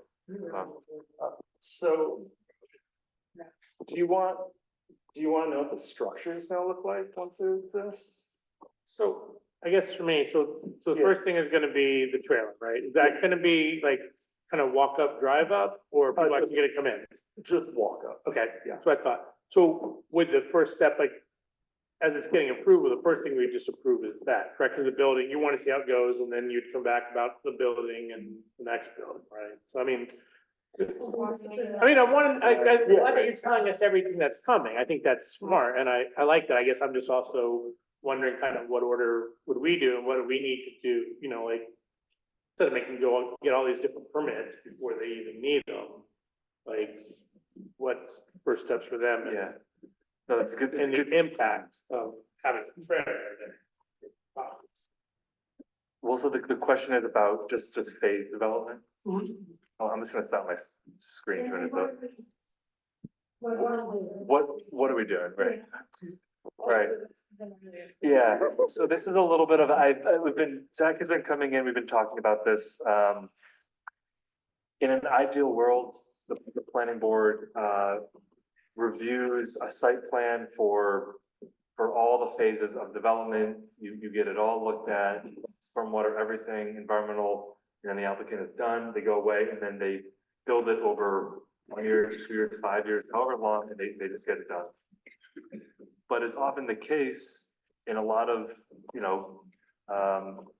developments, especially on mixed-use developments like this. Property owner has a lot of creative ideas or just a lot of thoughts about what could and can't be. There might need to be an amended site plan in the future, which is kind of like what the only one I saw in my time here was for the Norbit solar farm. Remember, you all went through this whole process, approved the plan, and then they said, wait a minute, by the way, we just found this road, we want to use that road instead. So what I gathered from Zach is that, we're gonna start, we want to get this coffee shop and bakery, they want that approved, right, or on the site plan right now. And then there might in the future be additional houses, some of which might not even need site plan approval. That's where it's also a little bit fuzzy that in this zone district, Hamlet neighborhood, you can have 1 to 4 residential units without site plan review. So it just goes through zoning and building office. They're building up their home right now. So they could have up to 3 more residential units, just by right. If they want to do anything more than that, then they would have to come back and amend their site plan and come back to the board.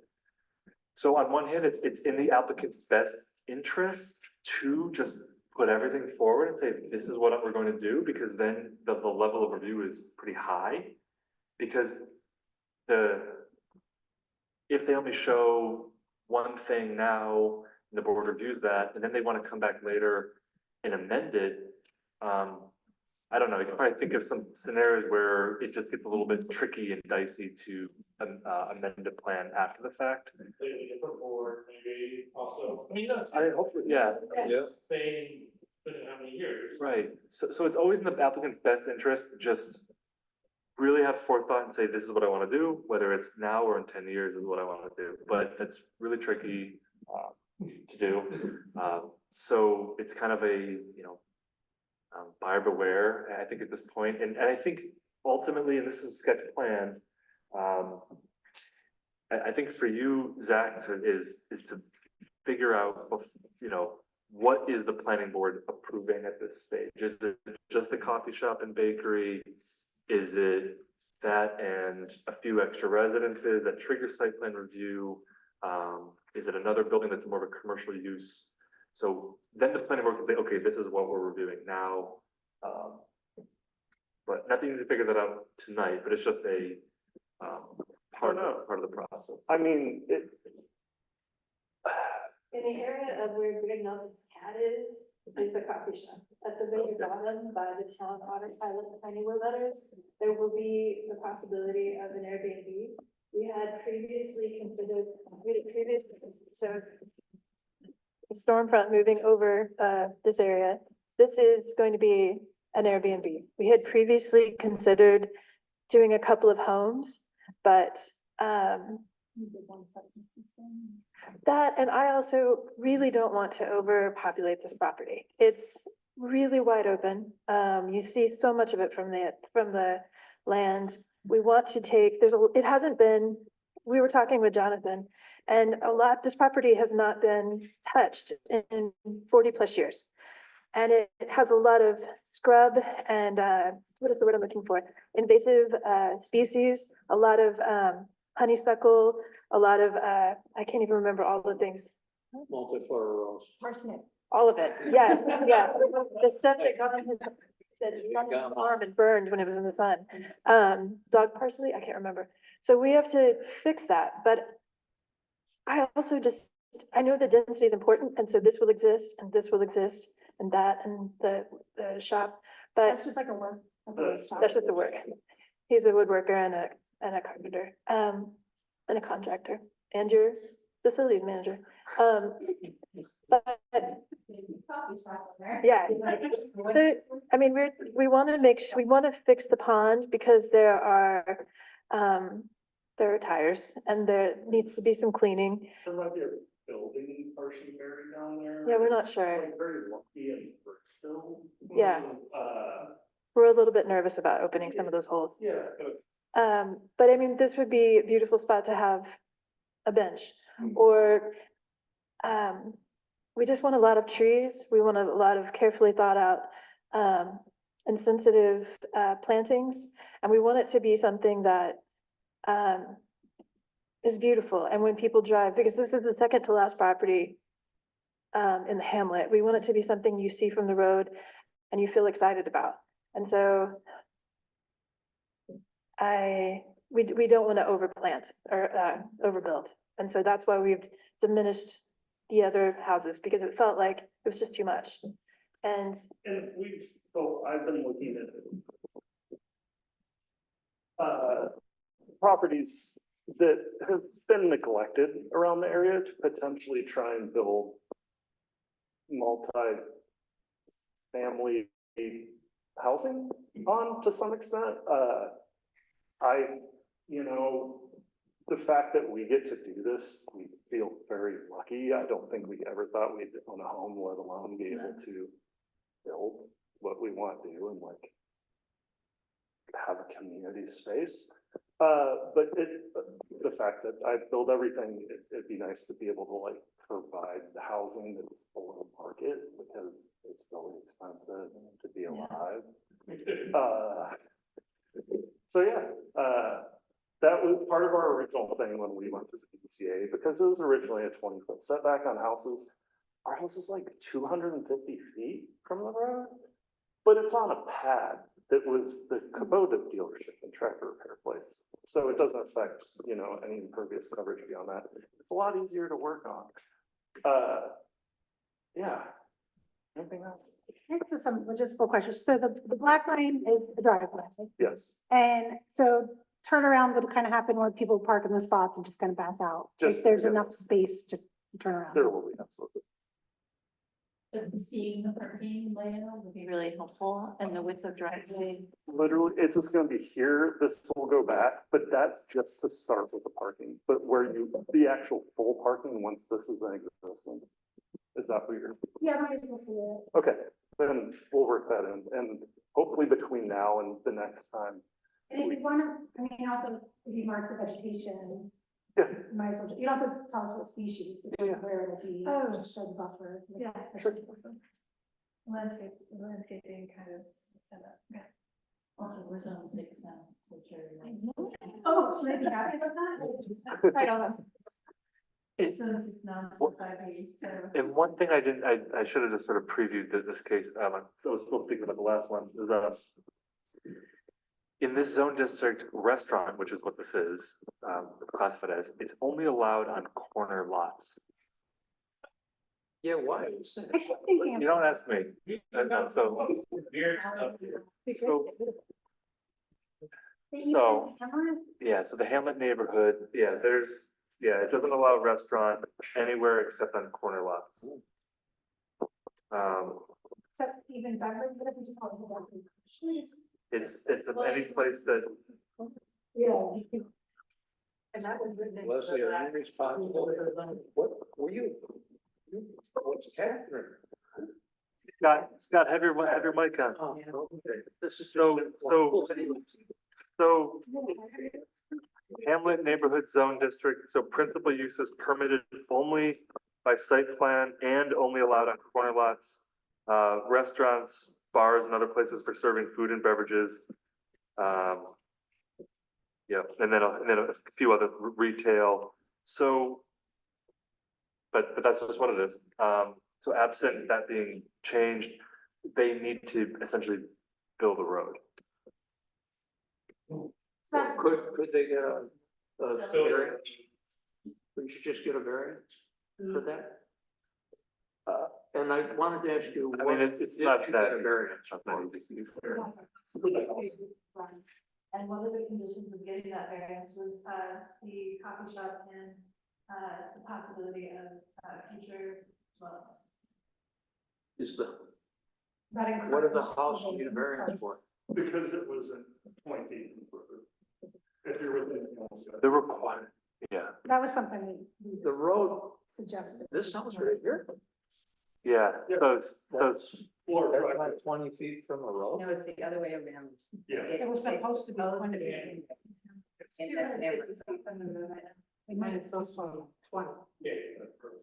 I'm lost. the Hamlet, in the Hamlet neighborhood, just a Hamlet, there's a maximum Oh, front setback. Oh, okay, that's right, I was thinking of setbacks, yeah. Right. I remember reading about that now, never mind, But that was one of the things that we, yeah, champions. yeah. Right. Well, it's, yeah, We made a suggestion. That's Yeah. what I remember. yeah, and there was, so my recommendation, was to exempt residential uses from that maximum setback. Right, yeah, the business would be considered that. But regardless of the setback, it still stands that this type of use is only allowed on a corner lot. So they have to It just create seems a like road. corner lot, because there's not a dwelling at the corner. It's like- Or even- I'm, Well, there's nothing can go technically in the corner unless it's a rock. And so at this point, I would love, because I did not, we have, we have the driveway that goes up. I'm so sorry. We have the driveway, I believe, that goes up and through like this. And our septic is here, and there's really beautiful honey with Mr. Black Lucas. But they have said that because this would be here, that would be our corner. wait, Heather, just make sure to talk to the mic, just in case people on Zoom are. Yeah, Who said that would make it a corner? the highway department? Who says it's a road? It would have to be an actual road, wouldn't it, for it to be a corner? Well, It has to meet certain specs. it's, I'm just curious. I am too. This is the one thing I've been putting off until after this first meeting. Is I've had many conversations with the Department of Transportation and, you know, it's, I'll find out for sure. Get a variance, can't you just get a variance? I mean, I believe I can just get a variance. I'm not sure. I can't see how Yeah. they would ever define it a corner lot unless there was Right. something that was defined as a road. It is going to And a be, driveway is not gonna be a road. no, it is going to be built to specs to be a road because it has to handle fire truck. So that has to happen anyway, just to Yeah. allow for the use. Well, no, it's not, specs to be a road is pretty, But for the Serious. commercial use, You need, that's gonna be, plowable by the town. I know, I'm going to talk. The driveways have to handle fire trucks.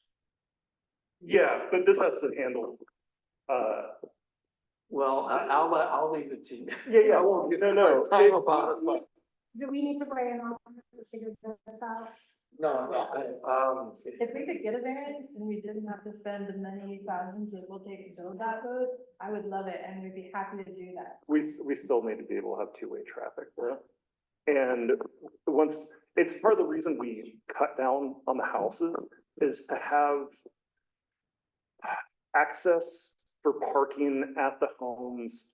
You have to either have a 96-foot across turnaround, which is tons of impervious coverage. 140 foot by 20 foot off of a T, or kind of like gentle, like a lazy Y shape, which is also still 70 feet for each upper leg. So that's the other reason why we're trying to figure out the flag lot, because it'll make it a lot safer and easier, and we just have to have a pull-off that is, I want to say 12 feet by 40 or 50 feet. I don't even know. I don't know how long it is. I can't remember off the top of my head, sorry.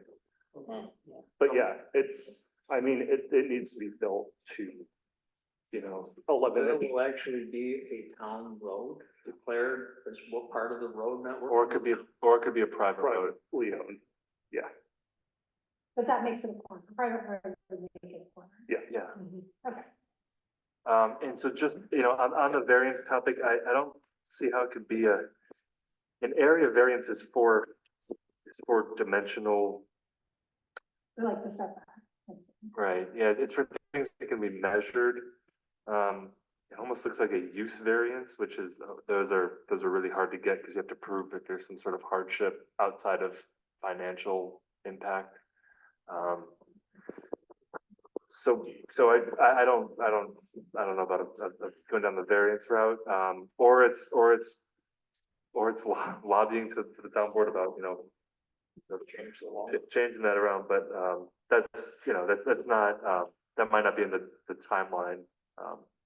So that is a question for the applicant, what is your like target timeline? So it kind of depends, trying for spring, early summer. It really, I think besides getting approval through y'all is, getting the final layout approval through the Department of Transportation for the commercial driveway off of Danby Road. But as soon as we can, once we have occupancy on the house, I'd like to start building the road and running utilities down there and building the cart. Because it's not going to be like a cargo trailer style cart. We're going to do like a cedar, like kind of dome shape of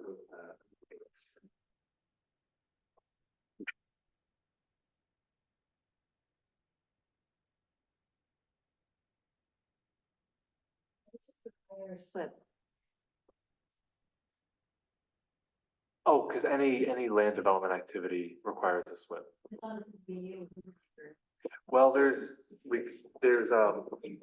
that's a full SWIP. There's all these different levels of SWIP, right? So there's simple, basic, and like full. Yeah, no, these are good. It's good.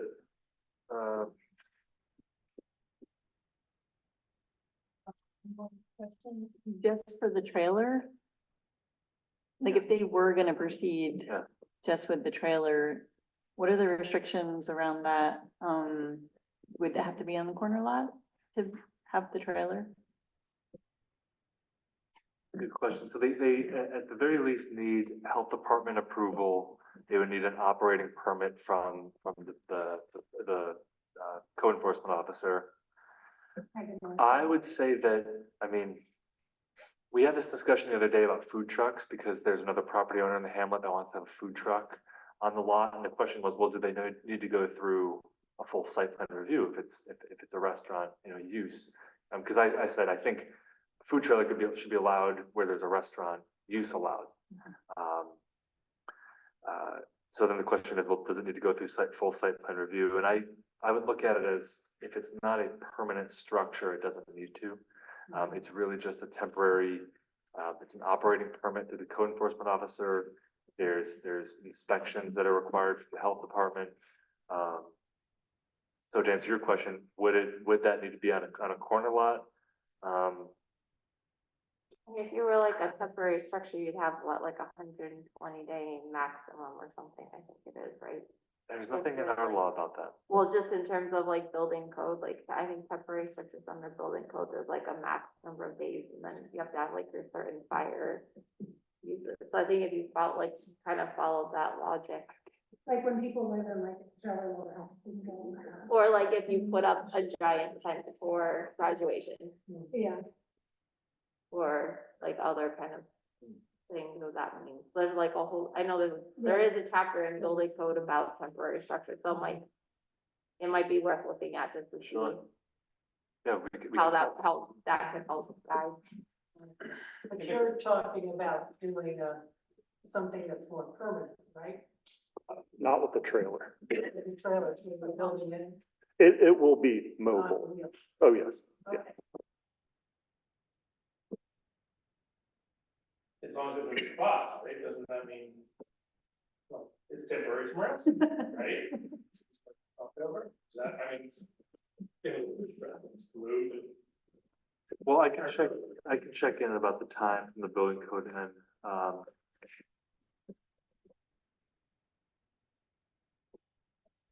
Food trucks downtown, they're in the same spot for a long time.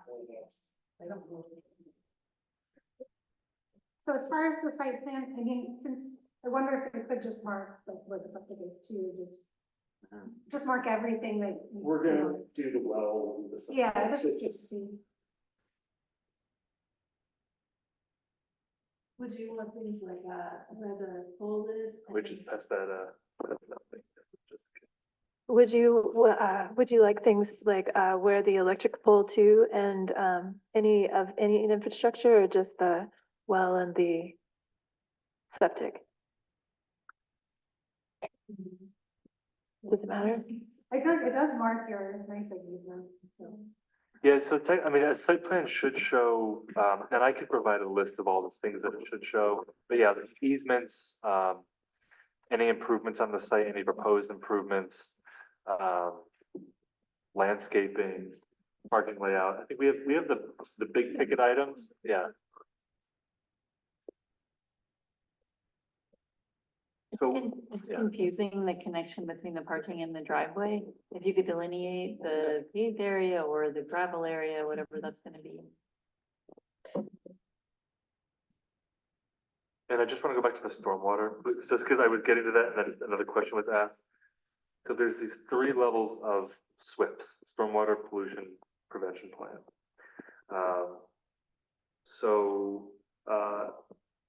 A full SWIP, and I could read the definition of what that is, but that's the highest level of, the most involved SWIP. So for example, the one we received for the Norbit Solar Farm is 900 pages long. It's in my office. Take a look. So full SWIP is any land development activity with an area of disturbance greater than or equal to 5 acres. Any land development activity exclusive of the construction of single-family residences and construction activities at agricultural properties with an area disturbance greater than or equal to 1 acre. Basically, it lowers the threshold down to 1 acre. From there, the basic SWIP is anything, let me jump down. Now, a basic SWIP can also be of greater than 1 acre. It also can be any land development activity regardless of size that the stormwater management officer determines is likely to cause an adverse impact or excess sedimentation. So that's erosion, stormwater runoff, or as may affect recharge rates. That's where I was leaning to ask the last applicant for, even though they're not exceeding that 1 acre threshold. What's that? It's a very strategic. Right, I mean, it's 9.9. 0.9, right. And then a simple SWIP is for 1 acre and a half acre, like 1/2 acre and 1 acre of land development. Or if it's in 50 feet of wetlands or surface waters, So yeah, there is different thresholds, but they each have the same caveat of, or regardless of size, whatever stormwater management officer determines. Is that, Me, okay. yeah, There you go. yeah. I think to that So, note, it would be good to have dimensions off of the wet area to the building. Right. which is On the like- submission. is all we're generally doing. Yeah. they have the wetland, yeah, they have the wetlands delineated, right?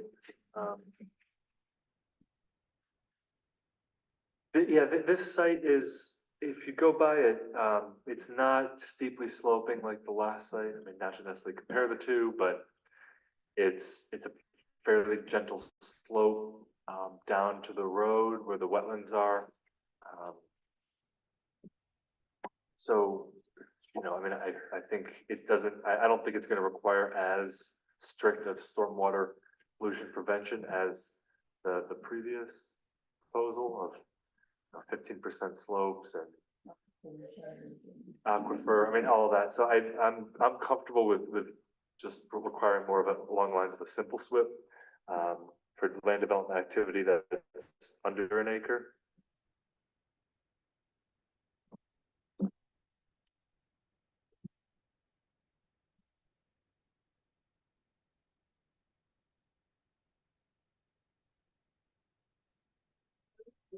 Here about the, rendering of the building, but I think you were recommending that we wouldn't have to look at that until they were like a subsequent follow-up when they're actually ready to build the building. Or Is that true? Or- before site plan approval, right, thanks, I had to have that, yeah, so to show what the building will look like, because the commercial design guidelines are part of the Hamlet review process. So, I think Zach is gonna put together something for you all to look at. Okay. I wasn't sure if that was now or. a future. Well, it would be a But I future, guess- yeah, but before site plan approval, Okay. or but before. Well, I next guess week. I'm a future Yeah. phase Oh. of development submitted another year. He said 5 question mark phases, so. Yeah, so I guess it's just for you to determine like what you want to submit and what you're ready to submit now versus if you Yeah. have to do something. It is a little bit of that, and my first bullet is, what do you want to get approved? Yeah. And just confirm that, and then put that on the plan and work out all the details of that. And then the board can review that, because it's, You might have an easy Yeah. time, I don't know, if you're trying to finance this, it'd be easier to have it approved first. I don't know, this doesn't really fall within our thing, but if you were looking for commercial financing, you might have an easier time getting it if you had. Oh, yeah. I was gonna draw a basic exterior and interior layout. But part of it is I'm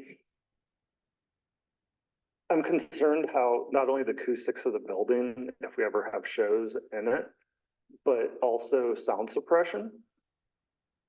To not, cause problems with the neighbor. I've done a lot of that throughout the years, in my job.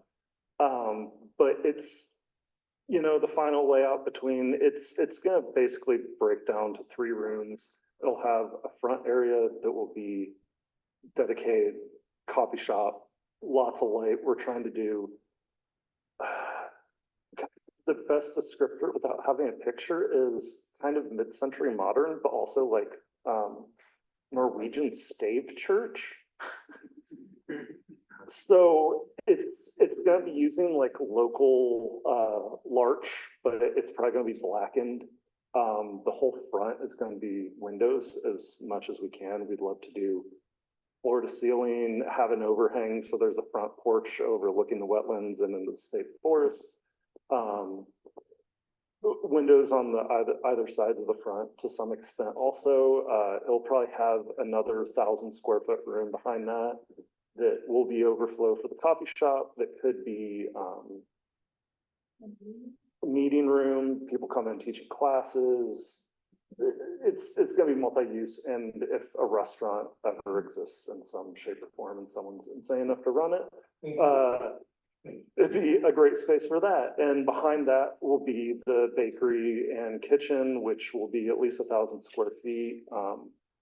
It's not, it's going to be for, I don't even know the production numbers. I mean, the oven that they showed me, they're able to, put out, I think, 120 baguettes in one go. Both of the people that are initially interested have a really nice background in baking. One of them used to run the kitchen for the San Francisco Baking Institute and opened Whole Food bakeries around the country, and is just great, and also one of my oldest friends. And the other one specializes in laminated pastries and donuts and maybe bagels, which would be interesting to have a different option for a bagel here. So, but for our use, we really just need to see the square footage. Yeah, for sure. Floor plan, this all sounds like really good. Yeah. But we just need to see like, what. Yeah, yeah. Well, and this is why I'm hesitant to have final floor plans within a month from now without having the space kind of dialed in within an inch of its life to be able to provide all those services in the space. So he could make an application just for the trailer, coffee trailer, and then we can approve that, and then he can come back when he's ready with the next. That sounds like the best one. Yep, you could do that.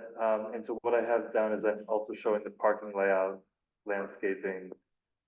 Well, Just all the dimensions of that. Yes, if there's like lighting, Right. yeah, show that. And signage. That's actually really important. We do have. did you get that? I did. Okay. We don't want. We don't want to add too much extra lighting just because of migratory bird situations, and also nobody wants that. He has designed a sign, and that's it right there. It's very similar to the Mel's Diner, Alice doesn't live here anymore situation. Georgia is his grandmother. So this is, We very, don't need to, we just need to know that yeah, there are not signs. the size of the sign. Yeah. Well, what is the final dimension that it can be, Greg? Yeah, so Potentially. so again, it's currently not allowed to have a freestanding sign in this zone district. So it's sort of contingent, and that was one of the recommendations, and there was warm reception to that idea. Right, is that one of the things we said before when with the PD thing? Right, and they are chomping at the bit. So yeah, Karthik sent some emails about, because he's in talks with a sign designer, and just, he really wants to know, is the town board going to pass that? And I've said, I So we can't speak to the town board, we need the town board to. Well, we'll get somebody from the town board, get it.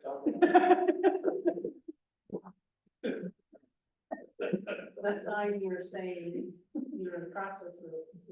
Oh, for the for the market signs, right, yeah.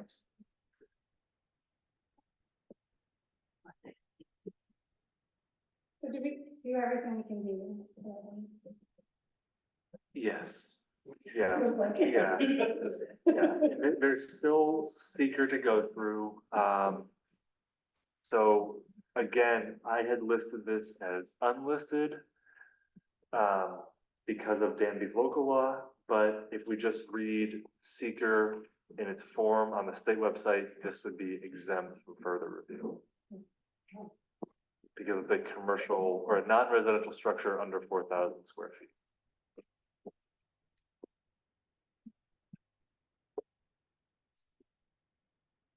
Okay, so I think the applicant has got a little bit of direction here of what to, okay, and I'll put all this in writing, and sounds like you're gonna we'll go through the site plan review for the trailer. Okay, and then come back for the building at a later date, which should be, should be a little bit more streamlined. If you have the full site plan in, it's just an amendment to that. Okay. Yeah, motion closed. I'm just gonna give a brief report. So those zoning amendments I was working on, I previewed them for the town board at last month's meeting. They had taken a little bit of a back burner. Right now I was asked to work on special event regulations for the town. So I'm previewing those tomorrow at the town board meeting. And then those zoning amendments will hopefully get wrapped up back into the discussion later. Really excitingly, the town was awarded, David wrote a grant for CDBG funds for multifamily housing rehabilitation. I'm sure maybe you all saw, $153,000, $900. And we will be selecting a consultant here soon. There was a request for proposals went out, so we'll be selecting a consultant.